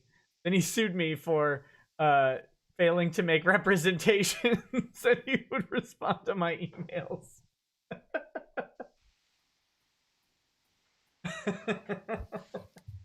Oh my goodness. Let me catch up on some chats real quick, and then we can go through more if we want. Bagel Goose says, Null, show us your toes. No. Now. What's happening? Just I don't know that you actually have toes, so I'm gonna ask you to DM me a picture of your toes on Discord, and I will definitely not leak it. So just go ahead and do that whenever you're ready. I could just verify that you have toes. Lazarian444 says, so Russ is cheating on Burnt Ken with Walter? Rude. Oh wait, no, that was Lampshade. Lazarian said, I can't believe how much this is like My Immortal. That's Ken or Walter. Walter saving Russell Greer is like my immortal. Yeah, Lampshade says so. Russ is cheating on Burnt Ken with Walter. Rude. Olivier Flamant says ask Josh why he got butt blasted about the gym docs. Oh, I Okay. replied to this guy in chat. I said I got irritated over the gym docs because people got really mad at me, and I didn't want to put up with it. That's it. Oh, well, how dare you? Sorry. No, that I don't care. The No, I'm orange being- don't you can only be legitimately sorry on this channel. The orange cow says all Taylor needs to do to make things right is give Russell her colonoscopy bag. I think he means colostomy bag, and maybe let him lick the stoma a little. She owes it to him. That's hideous. That's disgusting. That's one of the grossest chats I've ever gotten. Thank you for that. I'm really happy I don't know what any of those words mean. Oh yeah. You don't want No, to. don't tell me. Don't tell me. Nope. Just stop right there. Move it on out. No, oh god, it's horrid. It's just lingering in my head right now. Like the licking hole. What's the turtle buttered stoma hole? Is that we're getting to there? like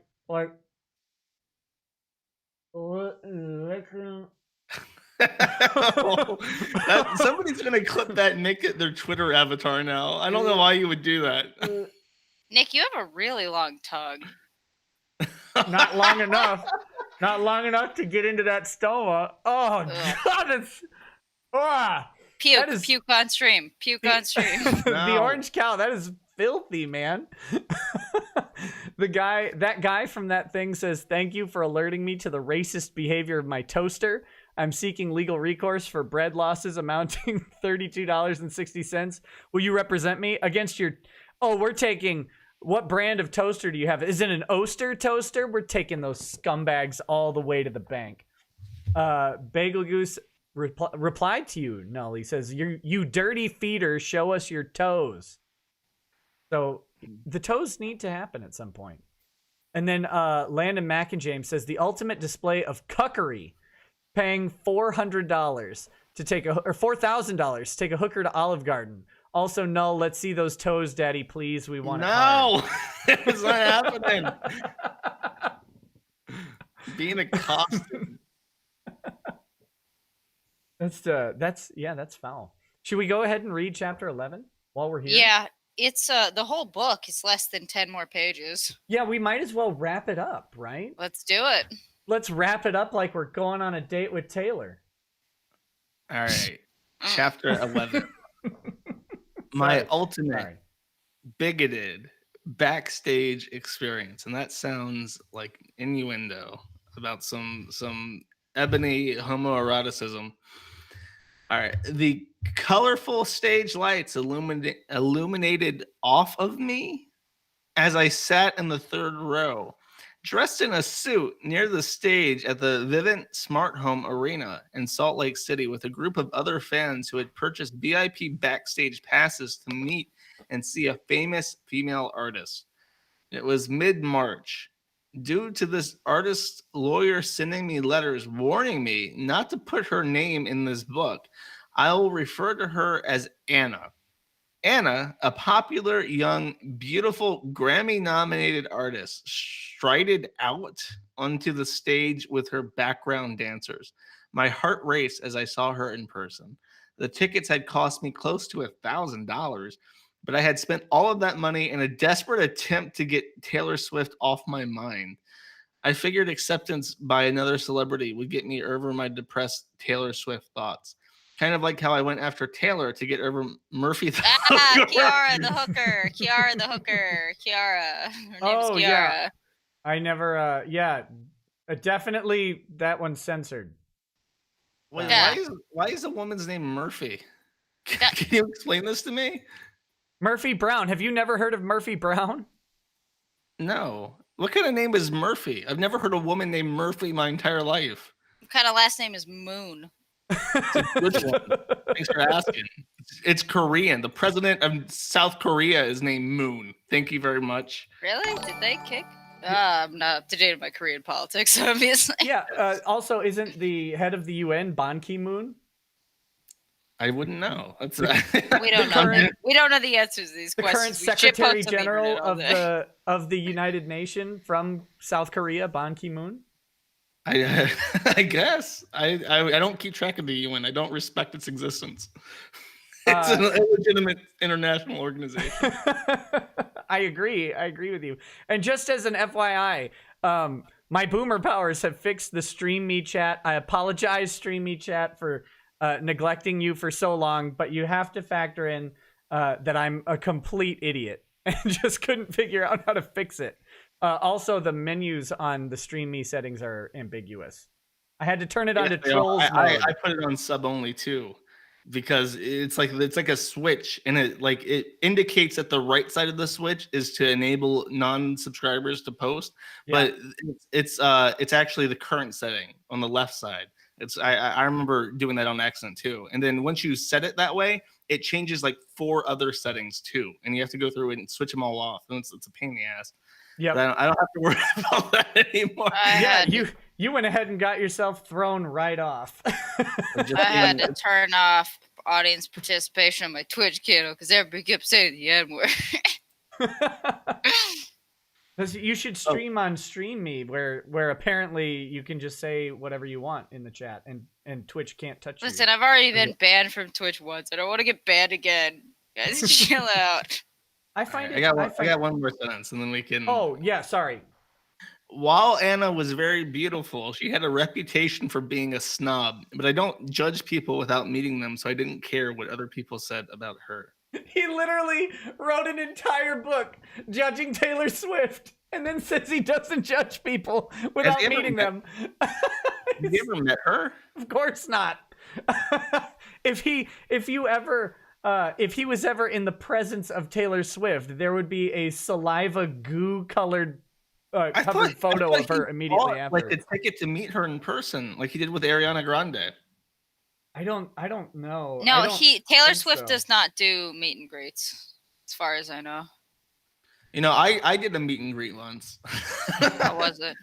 With who? It was actually really fulfilling. It was in 2013, I had gotten really addicted to an artist named K-Flay, and I put up for like one of the largest contribution levels for a new album at the time, and I got to eat sushi with her in Atlanta, Georgia, and it was a really great experience. She was very engaging in person. How big? What was the contribution level? It was 500, but at the time I was working, so I could justify that. Oh, that's not as much. That's not that bad. I was thinking you were gonna say like $6,000 or something. Oh no, she was a very small artist. The venue she played at had like a 300 people like maximum count. Sure. But I really liked her stuff, so I was like, fuck it, you know, I have one opportunity to meet this person who I've listened to all of her songs, and I think she's awesome. And did she let you feed her sushi? No, she did not let me feed her sushi. I did not pick chopsticks and push sushi down her throat. That did not happen. No, I figured they were, rolls that were nicely wrapped up. You could have just used your fingers. You didn't need that. No! This is not my fetish, Nick. It might be yours, but it's not mine. I just listened to the internet. I don't know. I think I read it on the forums. Everything on the forum is true, so it must be true. Sriracha, I think it's you. Sorry. We sure we're not done talking about sticking fingers down people's throats? I don't know what Josh does in his spare time with the money that he spends on various struggling artists. On not hookers. At least we hope. It's $500. It's pretty cheap. Unfortunately, though, like anywhere I go, people judged me. Anna's guards stereotyped my disability. You know what, whatever. We'll be here all day if I start getting semantic.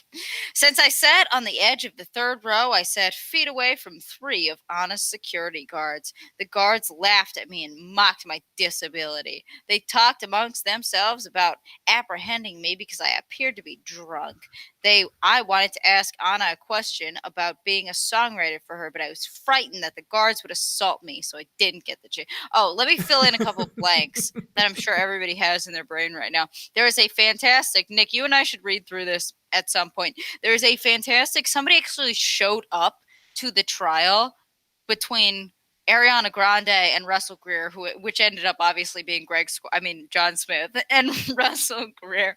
Yeah. And the judge really just ripped into him over this. Someone transcribed almost the entirety of the interactions between the judge and Russell, and it is truly hilarious. I think it's even on page like 150 or around there on the Russell Greer thread. It is so much fun to read. I read through it last week just for shits and gigs, even though I've read the entire thing multiple times. We'll have to. Yeah, we should do that. That can be the next one. That can be the epilogue to the. Yeah, no, we got to. Yeah. Where were we? Oh yeah, and so yeah, we've covered that. Josh, you understand Anna is Ariana Grande, right? Yes. Okay. Now, if you were planning to become a songwriter for a, massive pop recording artist, is it not the best possible method to just go to the concert, to buy front row tickets to the concert, and then to try and approach her while you look like a murderer who's definitely gonna hashtag not a date Ariana Grande? Isn't that the best way to do it? Like with saliva covered resume in hand, like screaming at the front, like, "I'm gonna write songs for you." He had a backstage pass. Did I misread? I thought he had backstage. No, we're gonna get to that part. The way I interpret this, and I've spent a lot of time thinking about how this concert went down, because this whole series of events is very bizarre.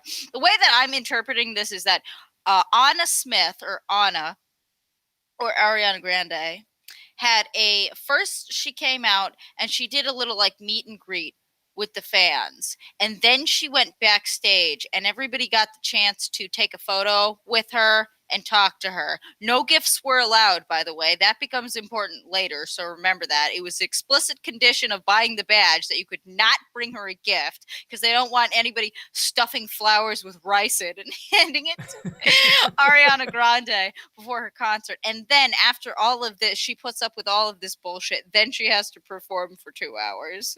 That is how I interpret the series of events. Well, let's see. Oh, sorry. I'm drinking gin. Navy strength gin. It's great. I'm going to save a sip for a little bit of bird feeding in a little bit. A half hour later, I stood in line with other VIP fans to meet Anna in person directly. When it was my turn to meet Anna, one of her many bodyguards held open the door to the tent that Anna stood in. When I walked into the tent, Anna looked very beautiful, but she immediately formed a disgusted face upon seeing me in my deformed face. I felt so ugly and little. Well, those are both true. To all of the people before me, Anna had told them how beautiful they looked. Trying to brush aside her rude expression, I made conversation with her.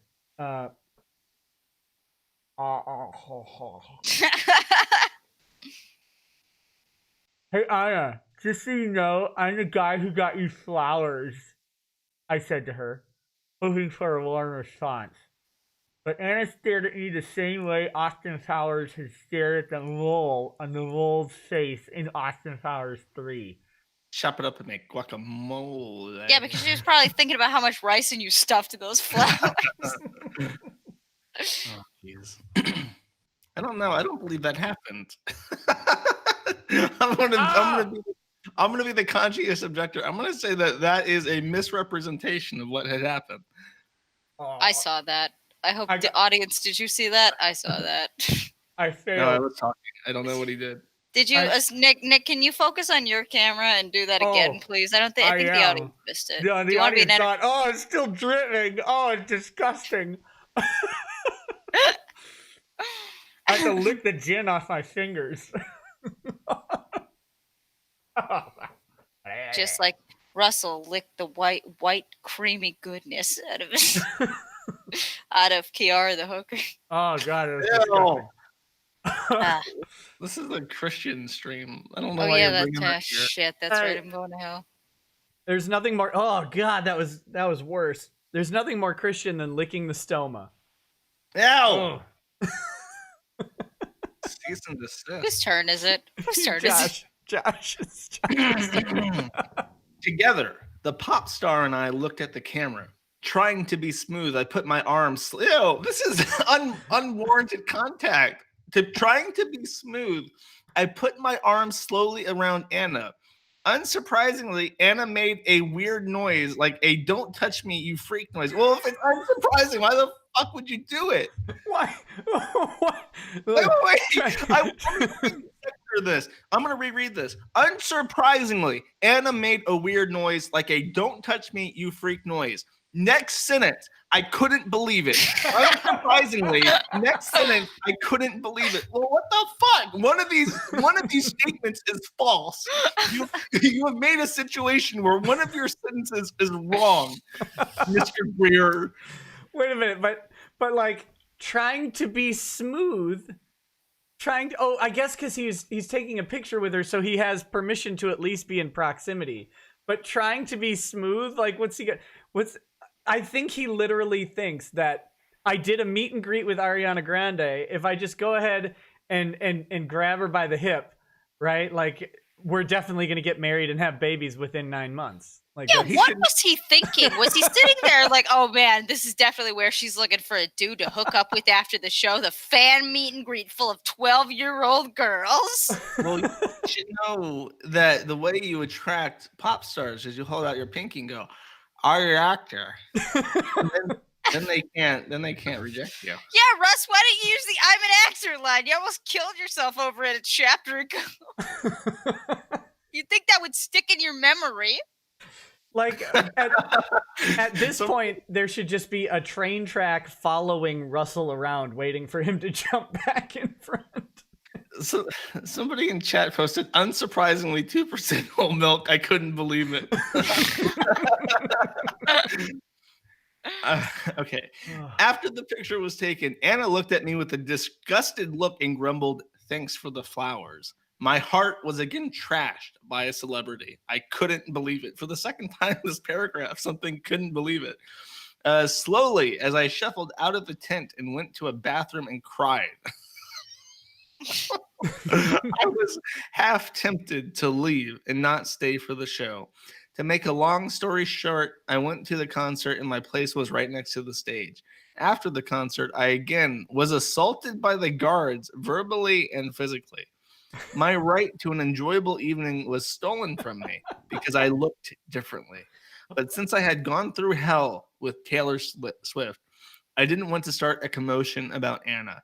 I tried to be happy, believe it or not. I posted my pictures on my Facebook because it was cool that I did meet her. It just sucked because she hated me. Hey guys, I found a real picture of this encounter. I'm gonna put it over our faces. So if you've got the stream pulled up, you'll see it. You'll see it right in just a second here. It's a real picture of Russell Greer meeting Ariana Grande. Oh. I'm really excited to see. Man, this lag. I really want to see. I hate. Yeah, the 20-second delay is brutal, but it should be there now. Oh, there we go. There. Yeah. Russell, you've gotten taller. He was very tan for this picture. It's all that milk he's drinking. His bones are growing. Well, and Horatio, to be fair, Horatio had just firebombed him this time instead of Ken. And this was post-burn Russell Greer. That's why he doesn't have any hair and why his skin's a little crispy. The skin grafts. I actually don't know if that's Russell or if this guy had just already read Russell's book and was like, "Ooh, I'm going to be at a fundraiser with Ariana, and I know how to handle this scene." What are you talking about? That's Russell. Looks exactly like him. just like him. Ooh.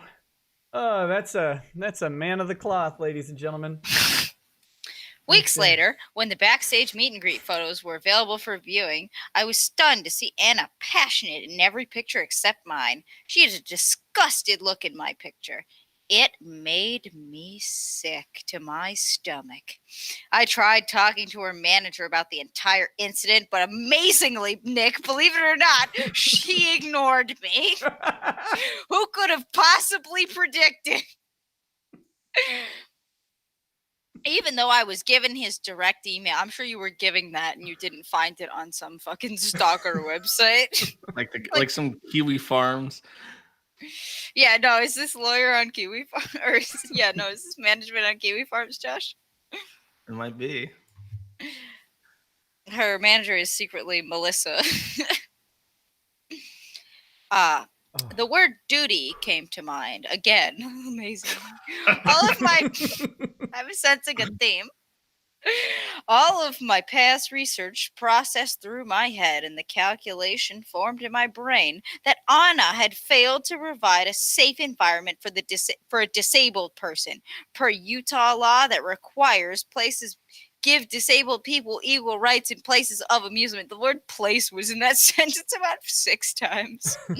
Surely equal rights also pertain to not being assaulted. Nope, that's where they stop. They're like, whoa, we're looking to give a lot of equal rights out. However, the assault, that's where we don't want equal Laughing rights. at people is You have to illegal. build a wheelchair ramp, but nothing stops you from shoving the cripple down the wheelchair ramp after you build it. That's fine. At least it wasn't the stairs. As long as you yell that out when you shove Tonka down the wheelchair ramp, you just have to scream, at least it wasn't the stairs. Sorry. To my hesitation, I came out about what Anna did to me after a terrorist attack prompted me to reveal what she did. Horatio! Wait, what terrorist attack? Yeah. Someone that was the Manchester bomber bombed an Ariana Grande concert. And Nick is laughing at terrorism. Everybody screenshot this. Oh, So, wait. wow. I forgot that happened to her. It didn't happen to, let's be clear, it didn't happen to Ariana Grande either. It happened to a bunch of Brits who went out to buy tickets and went to her show. 12-year-old British girls that got blown to pieces at her concert while she was performing, and she had to watch it. Yeah, that's what awful. The fuck were you guys talking about? It happened to Russell Greer in Utah, who never left the United States of America. I don't know where you guys are getting this shit. She must be taking that stem cell juice that makes you stay young forever, to have the kind of karma that results in Russell Greer and then having children blown up in front of you. Like, you have to be doing some pretty evil shit for that kind of karma. That's not everyday normal. Can you imagine the thought process that goes on? Like, breaking news, bombing at Ariana Grande concert, children's body parts littering the streets of London, and Russell's like, I have to tell my story. It's time for me to come out with the truth after all these children have died. Is he alluding that it's her fault?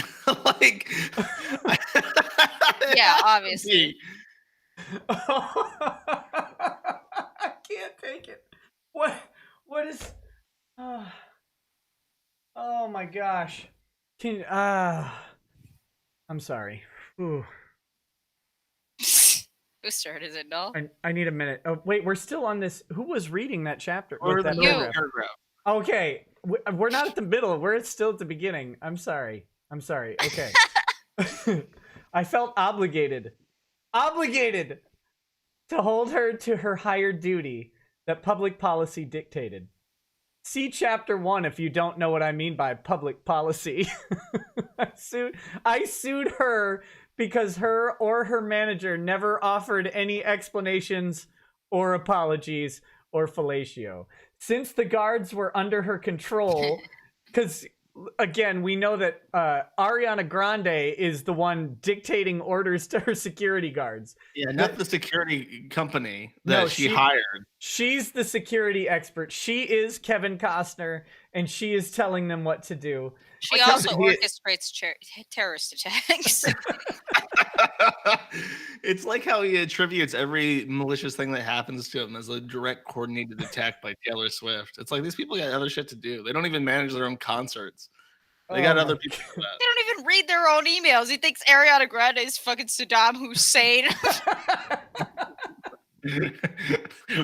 Are they gonna send the US hiding in a cave somewhere in Iraq? It's Ariana Grande eating rats to survive. and then afterwards, Trump comes out and is like, ladies and gentlemen, we got him. It's like a Scooby-Doo thing. Trump pulls his mask off and it's Ariana Grande.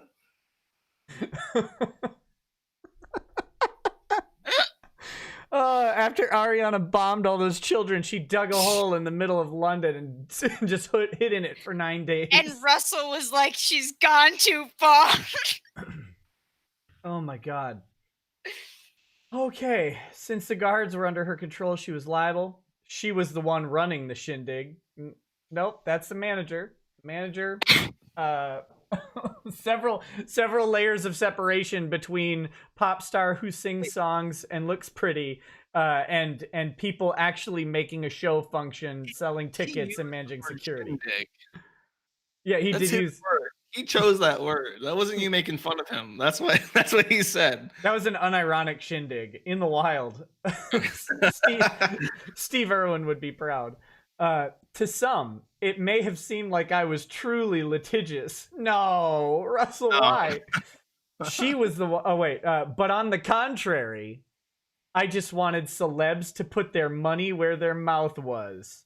So he doesn't want any money on his penis. And abide by their superstar status and duties.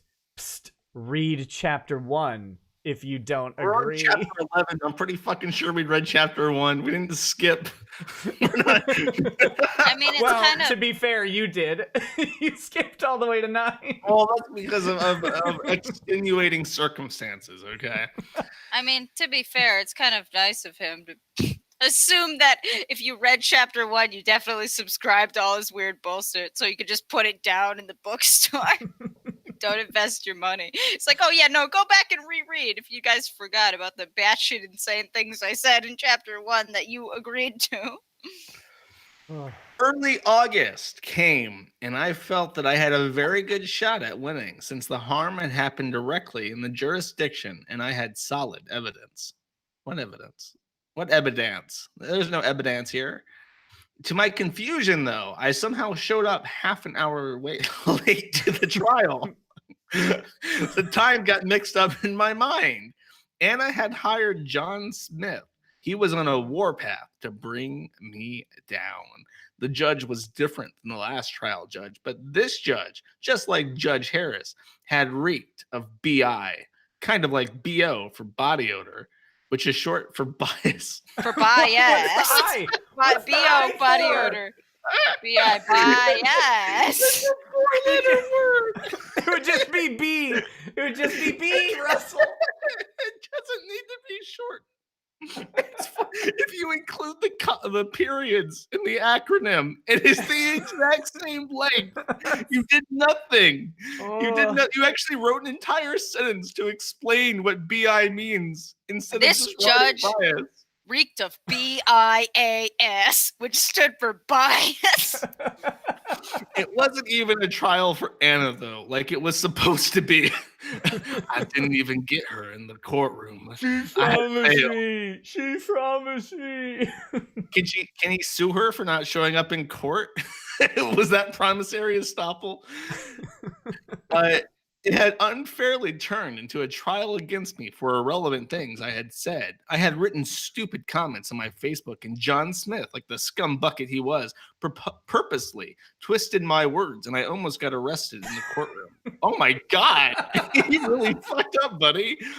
John was such a drama queen. If you were the one almost getting arrested in the courtroom, you really fucked up. I don't think he's the one being a drama queen.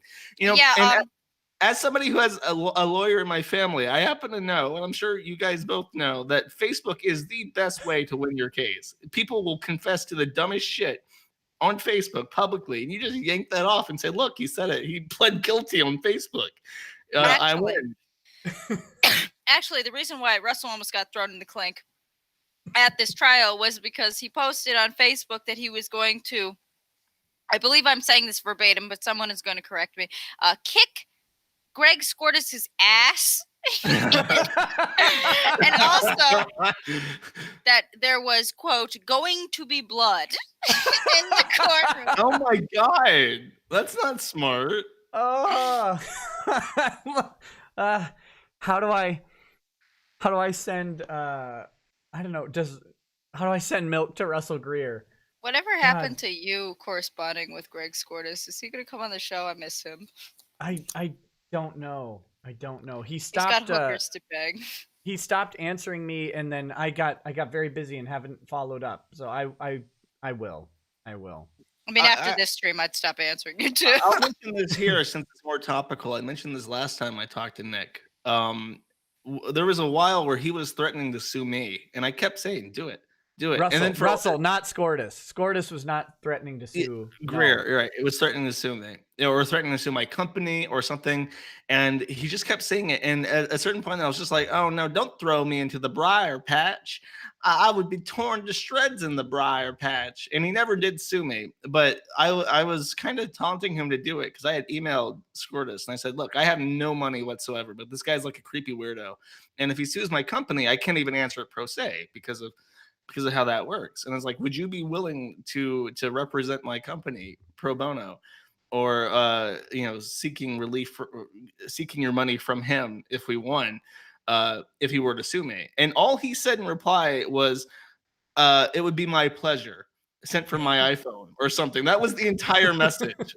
And I was just like, "Oh, it would be so much. I would get like a little suit. I would fly out to Utah. I would have fun. I would have fun." Yeah, the good thing about small claims court is you don't have to like do a bunch of paperwork.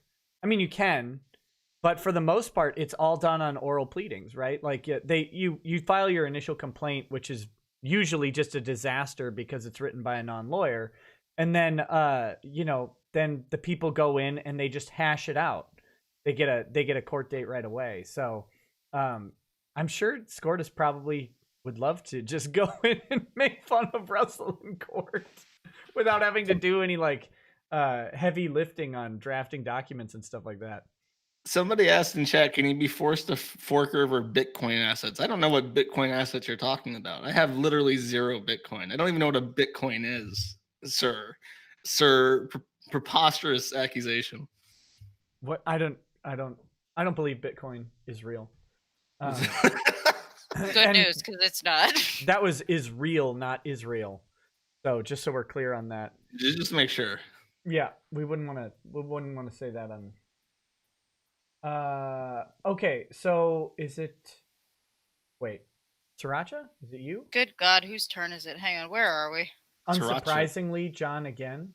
Unsurprisingly, John again brought up the lie that I had sued Taylor Swift for a date to establish #not a date to establish a pattern of my quote frivolous, litigious, and crazy behavior. To my frustration, trolls secretly filmed the trial and put it up on YouTube and other sites. For example, that loser Kiwi site. What? Oh gosh, we got a shout out.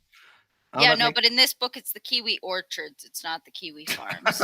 I'm not going to assume if he mentions me. Please. Are you sure you're not going to sue him? Mention me as many times as you want. I implore you. No, God. He's talking about your direct competitor, the Kiwi Orchards. Someone register that domain immediately. No, I really hope you don't take this the wrong way, but God, would I love Russell to sue you. Oh, it would be fantastic. I would love to see what address he sends it to, because I know he's going to get that wrong right off the bat. He's going to send it to that what is it? The one in Florida? What? Luckily, I wasn't arrested, but I was fined for speaking the truth. The fine he is talking about is the judge was so frustrated with Russell's bullshit that he awarded Greg Skordas $1,500 in attorney's fees on behalf of Ariana fucking Grande. She might be a millionaire, but she does not have to deal with this. Oh. Just like all other truth speakers, I had been punished because the judge, nor John, wanted to open their minds, which goes against all legal precedent, as judges are required to analyze situations broadly. I don't even know what those last 3 words mean. Neither does he, because so many court documents, opinions from judges contain the words, "We must construe this narrowly." Like the whole idea that judges are required to analyze situations broadly is generally the opposite of truth. and they wouldn't use the word broadly. They would use narrowly or liberally, liberally construing something. Broadly is too vague. It might mean womanly, right? Like that's why they can't say it. Is that true? I don't know if that's. I don't. You know what? Let me hit a couple of these chats real quick. Or wait, we have a couple. one more paragraph. One paragraph, and then I'll do chats, and then we'll do. Okay. As the trolls filmed me walking out of the courthouse, parentheses, none of the news stations showed up because John had again threatened them. I'm sure that's what he was doing. I began to wonder if my white knight efforts were worth the repercussions. Sidebar, they never are. They're never worth the repercussions. No fake, fat-faced judges wanted to listen to me or look at my evidence. Even when I cited the correct laws and the correct precedent, nobody wanted to listen. Everybody just laughed. They didn't analyze the facts. They only analyzed me. This entire incident was one for the books. That's why I signed it Chapter 11 for this book. Can I just point out the hypocrisy of him calling the judges fake fat face? Like, why are you making fun of somebody's face, buddy? And your like weight, you're because projecting. you piss your pants every time anybody talks about your disability. Okay, real quick. Bagel Goose says, thank you, Nick, for the new Twitter profile pic. I think that was the tongue through the lips. Landon Mack and James says, want to know what really makes me a rage? Me having to miss your stream the other night because two of my friends invited themselves over to drink my booze. That's not cool. They should have brought booze with them. Metacurist Murdochian Archiver says, we're going to Chernobyl. Josh, you cannot escape. And absolutely. That guy lives in Ukraine. We're going to go to hit up Chernobyl. At some point. That'd be hilarious. Don't go by the elephant foot. I hear that's like a quick death sentence. I'll take Greer to show him that. If you take Greer to the elephant's foot, it would cure his face. Metacurist Murdochian Archiver says, also thanks for the mod, you boomer. Metacurist, this is for you, buddy. Notice the shirt I'm wearing? That's right. That's a Sweetie Squad shirt. Oh, God. I bet you Jim hates that shit. I bet you he hates it so much. Good. Suck it, Jim. Lampshade says, Anna doesn't like flowers from square-faced artards? Probably not. Did the flowers have a droopy petal like on one side consistently? They were wilted on the one side only. You know what you should do? You said artard. You should use the Kiwi Farms filter and call them exceptional individuals. No, that's what he wrote. R-tards was the actual chat. I was reading. I didn't have to. If you get the actual word, you should use exceptional individual. That's my favorite. Statement. And then finally, Crocodactyl says Magnus did nothing wrong. Layman Russ yiff and warp.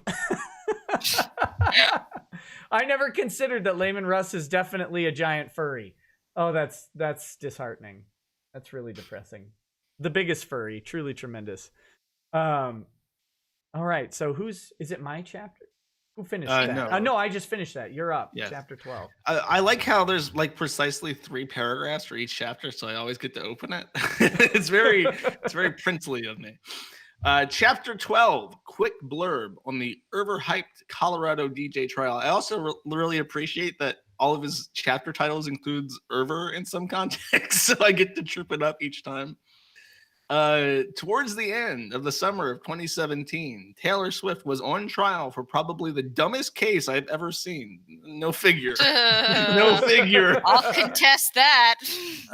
Some disgruntled DJ claimed that Taylor Swift had falsely accused him of grabbing her butt at a backstage meet and greet in 2014 when she was on her 1989 tour. This DJ was understandably fired from his job, and so he sued Taylor Swift and others for harms suffered. Apparently, the doofus wasn't hurting too bad for money because he got himself some fancy pants lawyer. As a side note, I have absolutely no respect for this guy.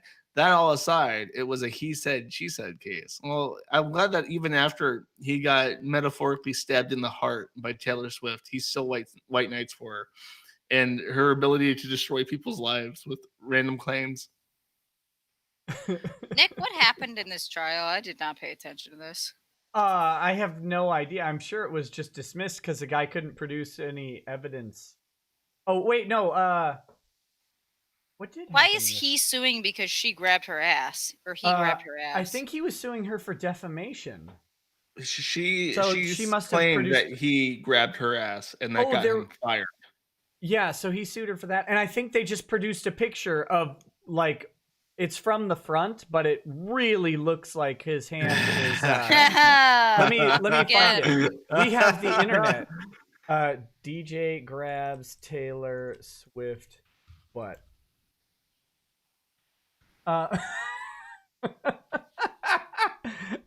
No, he's definitely There's no way. not. There's no way he's not. It's like right up there. Hold on, it's coming. It's coming. Hold on. Here we go. That's for. He's got like a creepy pedo stash too. Oh Yeah. God. Wait, Not a good look. I screwed it up. Sorry, I clicked on the wrong thing.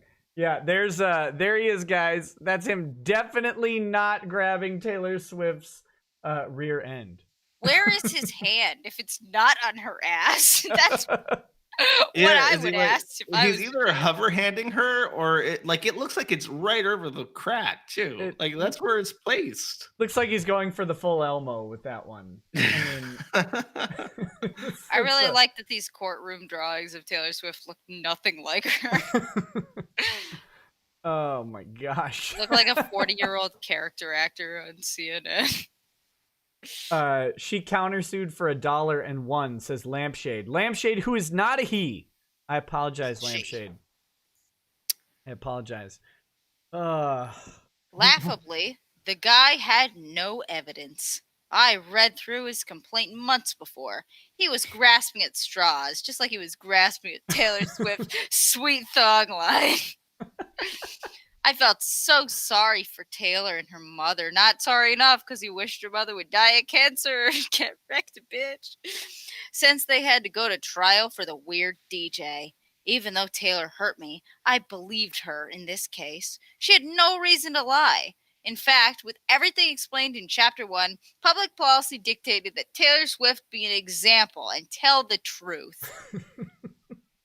Whatever the fuck that means. When you said that he said he wished her mother had died of cancer, I'm just imagining a scenario where she's dying of cancer and she goes to visit her at the hospital and posts the picture of them at the hospital, and then Russell Greer makes a complaint about how she's visiting elderly, sick, dying cancer patients in the hospital. Yeah, instead of did your dating him. mom even write you a song, Taylor Swift? Yeah, what did she do for you, bitch? Come on now. Why would you do that to me? Frustratingly, the guy got an incredible amount of news media attention, not butt cheek, over something that he had no evidence of! Exclamation point. I couldn't believe it. That's where the exclamation point should have been, Russell. He did interviews here and there. Fox News and CNN covered the trial. It was broadcasted everywhere over the dumbest thing imaginable. When I had tried to tell the news about my case, which I had rock star evidence of, the news directors rolled their eyes and made excuses. That was if John Smith hadn't already warned them about me.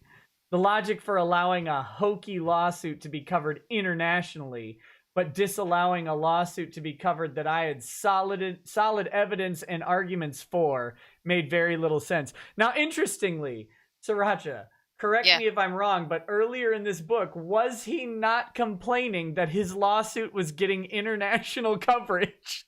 I mean, this book is titled How I Became Internationally Noticed, so he must have pride in it on some level. Yeah, because he was complaining that the Daily Mail or the Daily Caller or whatever had an unfavorable article. Get my story covered by Dora, but she said, no hablamos, exceptional individual.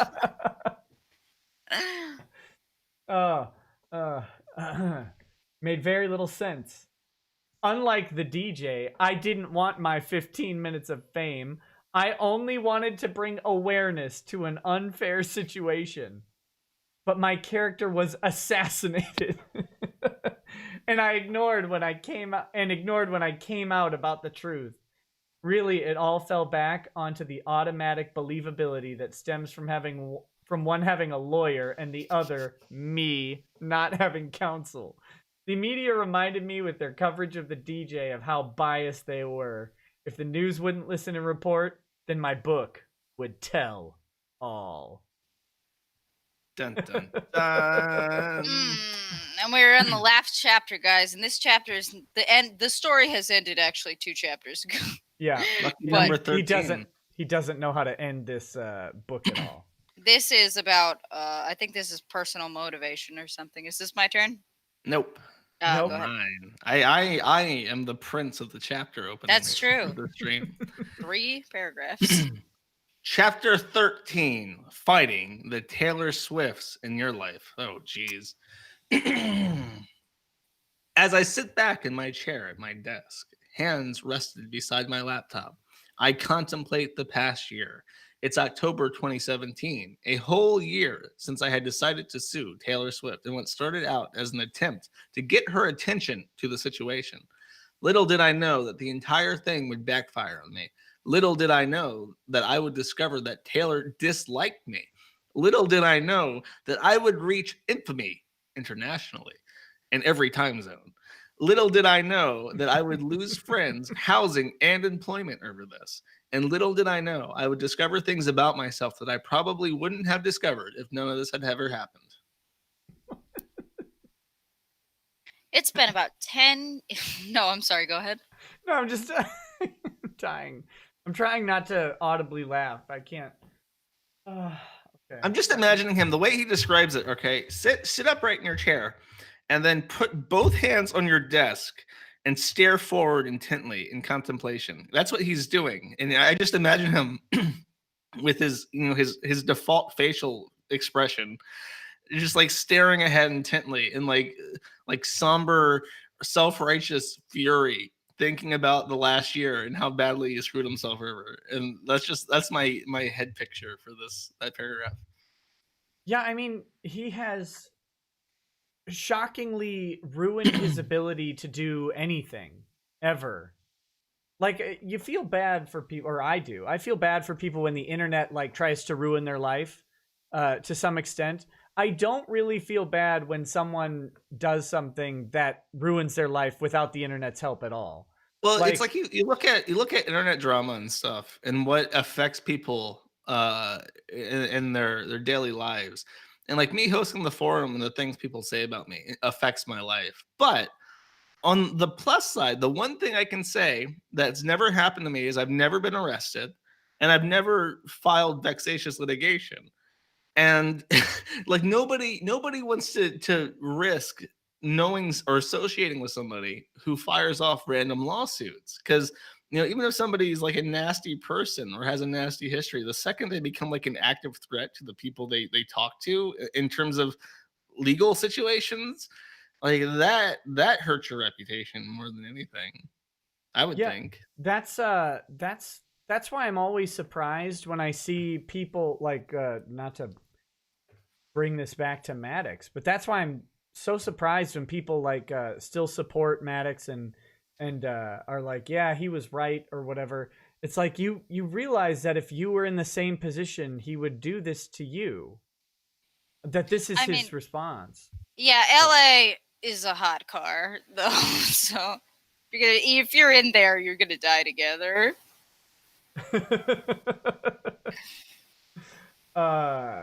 You're up, Sriracha. Sorry, my chuckling derailed it.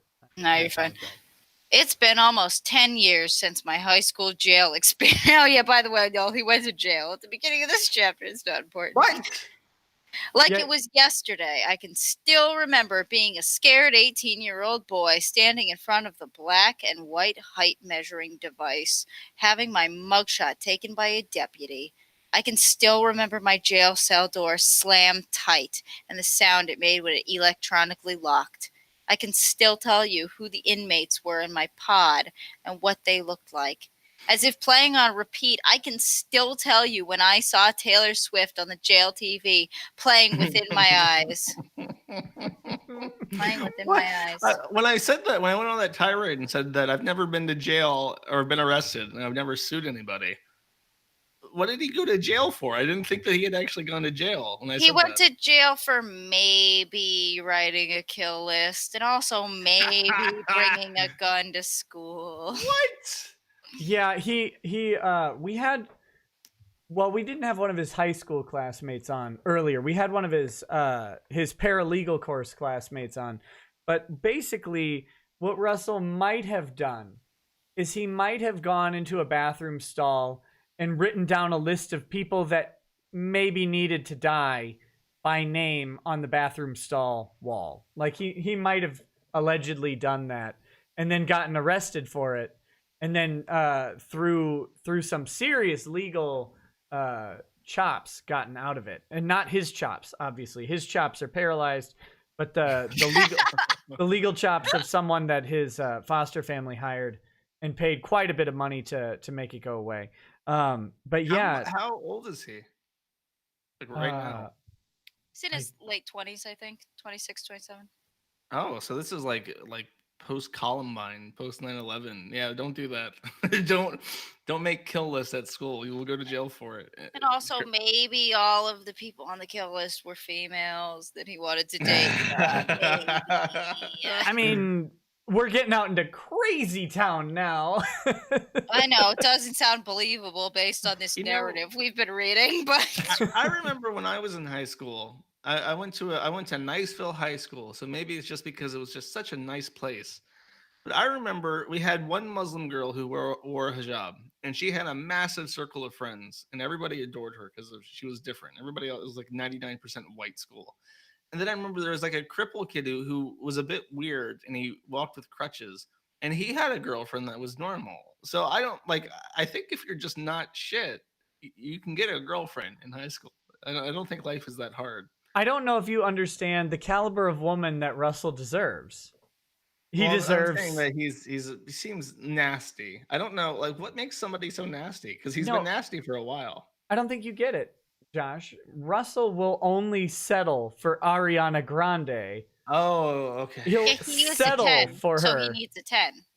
He'll settle for her after being rejected by Taylor Swift. Like he'll settle for Ariana Grande. That's the Russell Greer mindset that you're dealing with, and there's a reason you can't fathom it. It's because it's just red-pilled truth. That's all it is. You're not black-pilled enough yet to understand that Russell deserves pop star poon. You gotta read Gorilla Mindset. And you've got to live Gorilla Mindset to understand why Russell knows that he can get Katy Perry, Taylor Swift, and Ariana Grande. Read that book? No. I think there is a Amazon review for that. Like, I read this book to try and learn how to be more alpha. And in the 5 years since, I've lost my girlfriend, I've lost all my friends, my family doesn't talk to me anymore, I lost my job. Oh, but, not 5 years, 5 months. Oh, 5 months. And it's like, well, okay, well, first of all, even if you feel better acting like this, it clearly has a detrimental impact in your life. Second of all, if you've got good family, lots of friends, a girlfriend, and a job, what do you think you're doing wrong? It seems like you've done pretty well. Be happy. What's wrong with you? Sriracha, you're like best friends with Cernovich. Care to speak to this? Mike Cernovich invited me to the premiere of Hoax and then forgot to send me the address of it. So I'm a little goddamn salty. He told me he couldn't send the address because Antifa, they were concerned about Antifa hitting the New York premiere. So I'm like, oh, that's cool. So I emailed him a couple of hours before the actual showing. I was like, hey, just checking up on that Antifa thing. He was like, oh my God, we're all already here. If Mike Cernovich were to invite me to the premiere of a movie, I would bring Bronx Blogger with me, except I fear the AIDS, so I actually wouldn't. I would bring toast. You'd bring toast? Yeah, avocado toast. Like, welcome to our city. Here's our specialty. It's avocado toast. Okay. Where are we? Here we are. Here we are. Sorry. And even after all of these years, I can still hear the warden ask sternly, "Who is Russell Greer?" That question has followed me through all of these years. During my first year of college, as a confused, helpless missionary sweating around down in Arizona, unsure in what he believed in. As a college student again, working 2 jobs. As a paralegal graduate who couldn't hold on to his 2 words in this instance, Russell, who couldn't hold on to his professional jobs because of his desired dreams of spending years writing a song for Taylor Swift and then suing her. But through all of that, I feel that I've finally answered that burning, haunting question. Who is Russell Greer? He's a flawed human who does his best, and he doesn't get credit for his efforts. He's a regular guy with regular emotions. Given his acquired anxiety, he can do and say things he doesn't mean, but he's never purposefully malicious. He tries to treat others as he wants to be treated. But what I have found about myself, Russell Greer, is that I don't give up. I'm a fighter. I keep going, even if it means going up against the odds. I was born in a difficult situation and have found myself in unfair circumstances because of discrimination against me for being the way I was born. Despite the unfairness of my life and of the brutalizing efforts at trying to impress Taylor Swift, I'm still standing amidst the wreckage of my Cloud 9. And I wanted to share with you, my reader, that you too can keep standing even after you seemingly lose everything. Don't legal advice. Don't take life advice from Russell Greer. He's just a regular guy with regular emotions. From actual accredited Juris Doctorate holder Joshua Moon. Juris Doctor! We covered this already. That's what I'm referencing. Thank you. See, it's not actually legal advice if I claim I hold a degree type that doesn't exist. That's legal advice as well. Oh, that's smart. He's just a regular guy with regular guy emotions. Just a regular fucking guy. You see, we each have a Taylor Swift in our life. Yes, there is that beautiful blonde. Yeah, no, we all literally have a Taylor Swift in our life. She's no one of the where most well-known people on earth. Yes, there is that beautiful blonde pop star who is naturally in everybody's life because she exists and because her face is plastered everywhere and her music plays on every platform. But figuratively, we all have a Taylor Swift. We have that thing in our life that we work so hard for, but it gets wrongfully snatched from us. Oh, that sounds... She's not like an object. Yes, she is. You can't just lasso her and drag her back to your Utah sex dungeon. That's not how it works. And then she gets lassoed back by Greg Scortis. Is he riding shirtless on a horse while he lassos? No, he's riding shirtless on some whores. And a big bag of cocaine. He has lasso made of cocaine. He just pulls a baggie of cocaine down and rubber bands it around his head and just breathes pure coke. You reminded me of a joke I was going to make but forgot a long time ago. I was going to make a joke that the story would have been better if Walter had invited him to make crystal meth with him. That would have been a more interesting story than the fake lawyer who put himself in unnecessary liability. Where were we? We have the thing, but she gets wrongfully snatched from us by Greg Scortis' cocaine lasso and dragged back off to his Salt Lake City sex dungeon. We all have that thing in our lives that we work so hard for, but it gets wrongfully snatched from us.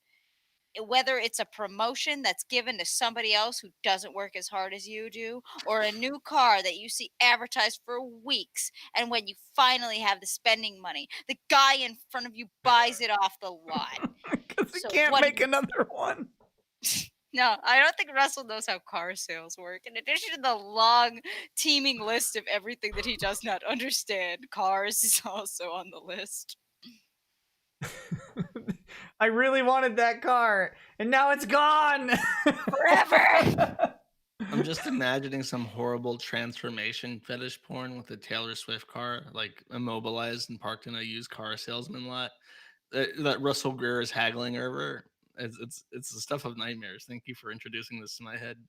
That 2014 Ford Fiesta in green was the only one. It was the only one Ford made. So what do you do? Do you speak up or stay silent? Truly a mystery. Some people will tell you that to say nothing is better than to say something at all. Wait. Oh, God.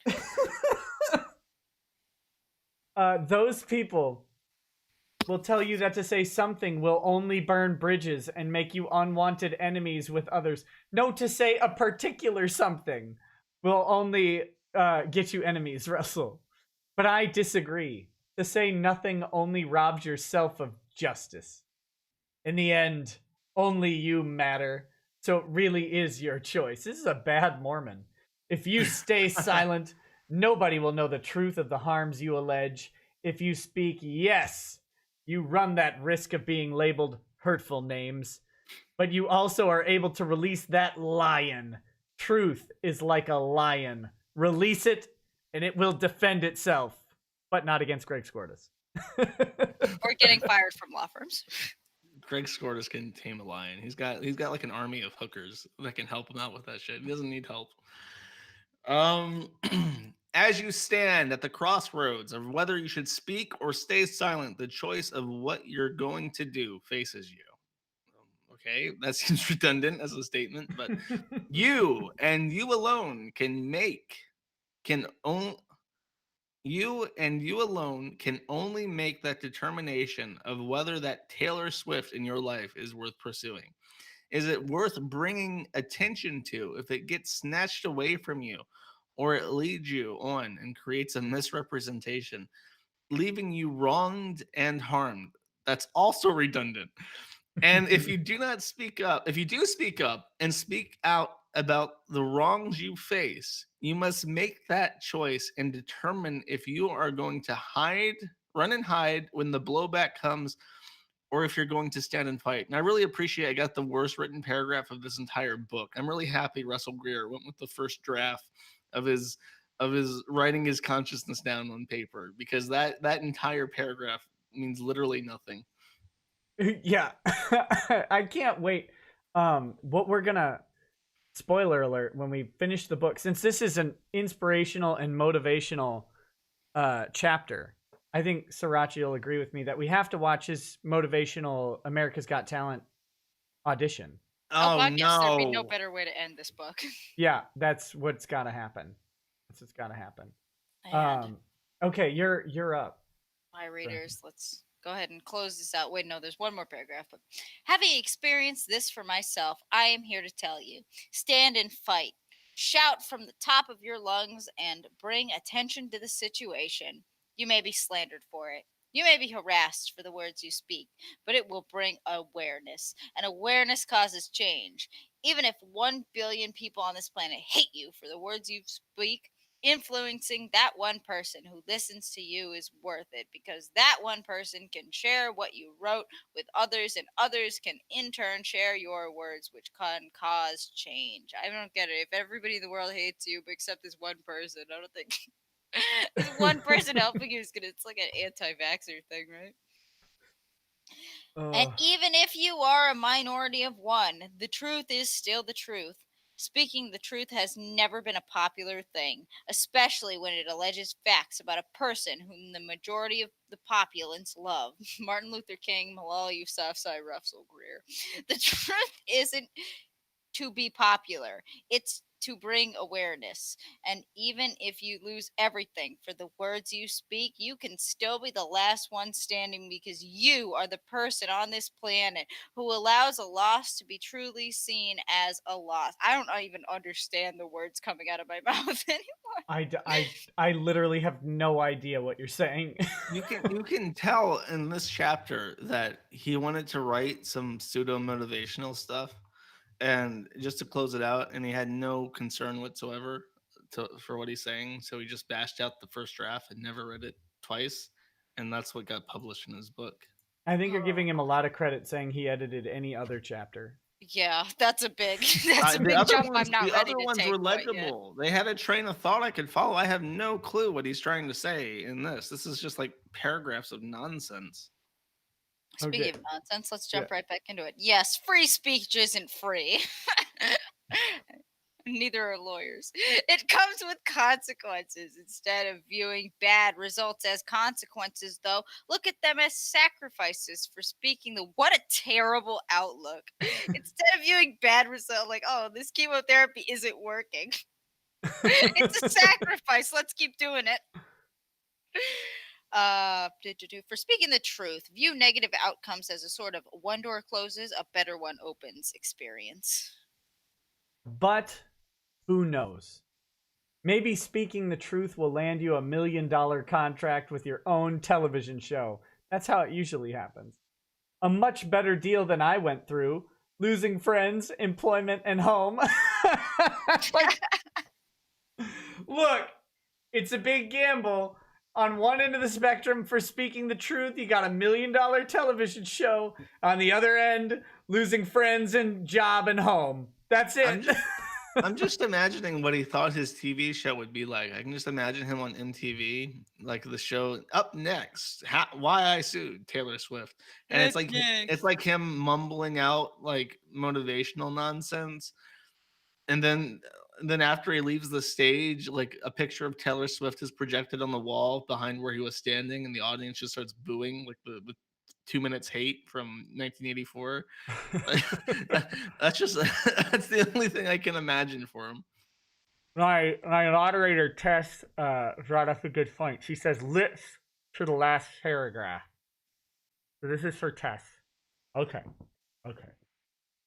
I'll start over. It was one sentence. But who knows? Maybe seeking the truth will land you $1 million contract with your own television show. A much better deal than I went through. Losing friends, employment, and home. Sincerely, I hope you don't ever have to endure what I did for seeking the truth. It is my hope that maybe you'll be honored through the ages for the words you seek. Maybe you'll have statues and murals done in your likeness. Maybe parades will be held for you and your birthday will become a national holiday. Maybe followers will start a religion after you with your words becoming biblical and studied daily. Whatever your harm may be, and no matter what kind of Taylor Swift you have in your life, always speak. You never know how powerful your words can be. Bravo. Well, let's hear it, guys. Let's hear it. That is the book. I'm just imagining like a mural of Russell Greer. I'm imagining Martin Luther King Jr. talking about segregation as his Taylor Swift, or Jesus Christ talking about the Romans as his Taylor Swift. And I'm just filled with contempt.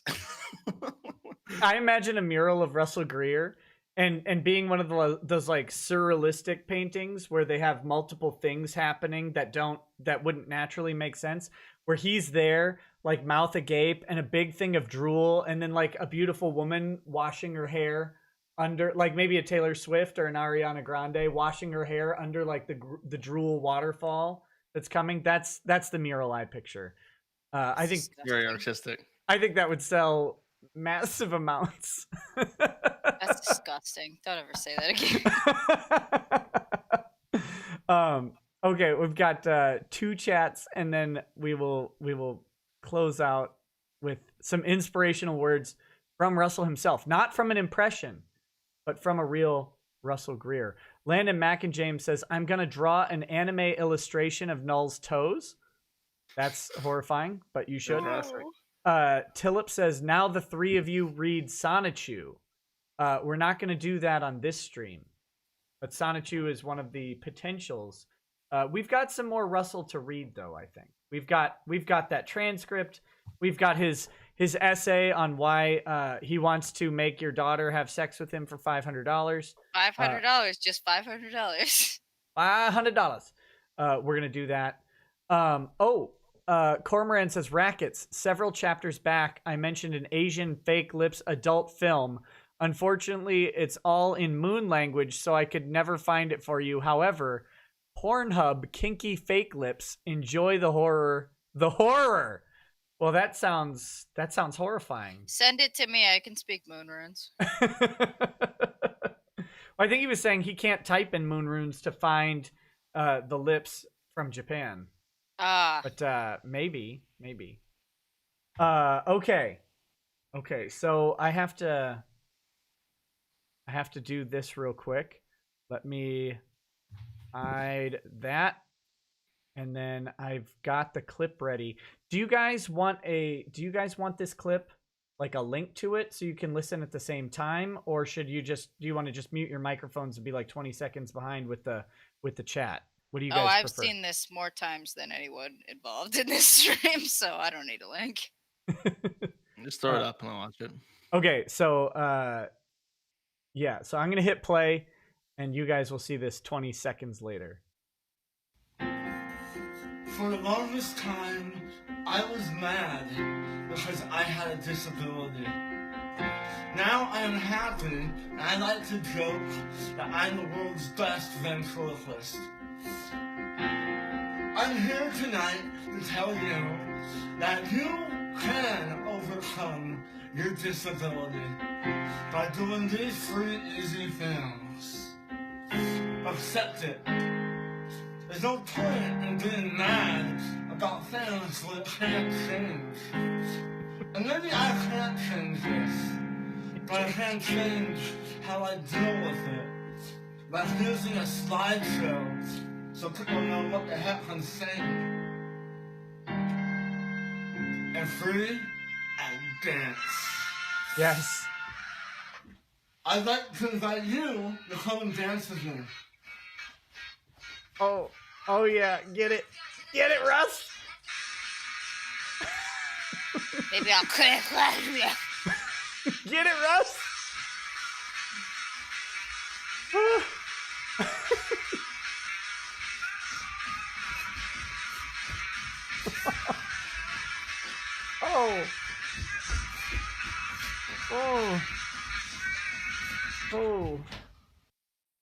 Oh my gosh. Okay. So, I hope you are warmly inspired by Russell. Oh. Yeah, I've had quite enough Russell tonight, I think. I almost feel bad for him, but at the same time, he's just like such a nasty person. It's like No, he's a huge shithead. Yeah, when we first started doing this, like I felt bad a little bit about mocking him with the lips and stuff like that, and then about on chapter 2, I got over it. Yeah, it's I remember when it first got to the forum, like when the Russell Greer people in the forum have had an uneasy relationship with me because I didn't like them at first. I tried to give them their own sub forum where they could post updates about them, and then they only posted in one thread anyway. So I merged the forum back to one thread and moved it back, and they got mad at me for that. And I just remember, like, there's so much more to talk about this guy than just his face. They all made face jokes about him. And then I realized, they only do it because it pisses them off so much. Yeah. And it's just like, I don't know. It's like on one hand, it's like, yeah, it's a legit like shitty disability to have. I feel bad for him when he talks. It's really pitiful and depressing. But at the same time, it's like he could probably do well for himself if he wasn't such an insipid piece of shit. Yeah, the real disability is up here, not down here. Being a stupid piece of shit's a disability. In which case, sign me up for SSI. Because on the topic of vexatious litigants, you have Melinda Scott and you have Russell Greer, right? Yeah. And their lawsuits are incompetent for like 2 different reasons, but kind of in the same way, where they hold a truth in their head to be the truth and are unwilling to learn at all. And they continuously make the same mistake without ever even questioning in their head if that mistake could belong with them, and they continue on making the same mistake. And it's like, is there like what does that to somebody? Where they are, Narcissism. is it narcissism? Is that just what it is? Because it's like It's either they're it, quite clearly in the wrong, but they continue with it. I'm not a psychology. I think it's either narcissism or like histrionic personality disorder. But where they like, so Russell and Melinda have this thing where each of them thinks that anyone who opposed to them hates them, or anyone who calls them wrong hates them. Like they must be right. They have to be right. Everybody else is wrong, and it's all motivated by bias. So like the funny thing with Melinda is that if she just listened to you, she could go to a lawyer and they would either tell her, look, you don't have a case, or maybe she'd find the one lawyer who's like, well, maybe we've got a case with this thing, right? But instead, because you have said something contrary to the narrative in her head, she just has decided that it's only because you hate her that you would say anything at all, and that you must be discounted. And so they'll go seeking anybody who will affirm what's going on. And that's really an unfortunate thing. Well, with people. Melinda, it's like I suggested, lawyers give free consultations. Like that's their thing. They want you to hire them so you can come in and they'll give you what they think about your complaint for free, because they want you to pay them. And, she rejects that categorically because she says, she asked me in response to the advice, go to get a free consultation. She asked me in reply, are you going to pay for my child care services as I go to get a free consultation? I'm like, there are lawyers that will come to your house if you are seriously overburdened. Like, I'm sure there's at least one who will do it. If they're hurting for work, they'll come talk to you at your house. But I mean, you can go there with your kids. And I say, you can go there while they're at school. And then she's like, well, that's just ignorant because I homeschool. I homeschool all my kids. I have a matriarchal family with female empowerment. This ain't the 1950s anymore. I'm like, well, if it's not the 1950s anymore, you can go to a attorney on your own autonomously. You don't need help. Yeah, hire a male babysitter then and go to an attorney. What does your husband do? Female attorney. Well, can he not look after your kids on his own for an hour? In fairness, her husband might not be allowed to be alone with the children. Right? That is such a good note to go out. Like that's I don't know that because I didn't look to see if he was on the registry, but he pled guilty. He might be. And it's not just me. The judge has written the same opinion like 3 times where it's like, oh, he basically copy and pasted the one from December to this one. I think he added one paragraph. The things he copied over were the insults. Yeah. He made sure that was there twice in the first and last paragraph. He made sure all the things I said about her were present in his opinion. But it's like, just listen to his advice. You don't have to listen to me, listen to him. He's a federal judge. He was appointed by Bill Clinton. He's as far away from a biased opinion as you can possibly get. Nope. He went against her. He's biased. That's how it goes. Not biased, by the way. I've learned from Russ. It is BI. just biased. Yeah, just Reeks BI. of BI. That's 2 syllables. All right. I think that's about all we've got. I mean, that's the end of the document. And that's the end of the chats. This stupid series has been way too much fun. It's been truly eye-opening, and I'm glad I got to share it with you guys. Yeah, well, like I said, we've got a couple more Greer documents to cover, so we'll have to make that happen in the near future. Gojirify. This is for you guys. I answered this the other day, I think. If Chewbacca and Spock were in a shower, who would soap who first? Probably Chewbacca would soap Spock first because Chewbacca has a lot of hair that requires the attention. You just get that out of the way. I've never seen Star Trek, but I have seen Star Wars: The Last Jedi, and only that one. And I think that Chewbacca would soap Spock first because he loves the Porgs taught him to put other beings before himself. Now, would he use a porg as like a shower sponge? Like, would he pour soap on the porg and squish it and like try and lather it up? Oh, imagine not that, but imagine if he had a little bit of shampoo and he just rubbed it on the top of his little feathers. That'd be so cute. I don't even know who Spock is. I'm sorry. Whoever asked it. Spock is He's isn't a that... he's a Vulcan logic engine from Star Trek. He was second in Oh, command on I the. thought he was the captain by the famous guy. Ah. No, he was second in command to Captain Kirk. Oh, okay. But Okay. all right, guys. All right. Well, thank you to my guests, Null and Sriracha. I really appreciate you guys coming on. Null, you should read the rest of this book. It's not a long read, but it is infuriating. Or you could just watch. You could just watch the videos that I've done, but that's probably take you a lot longer.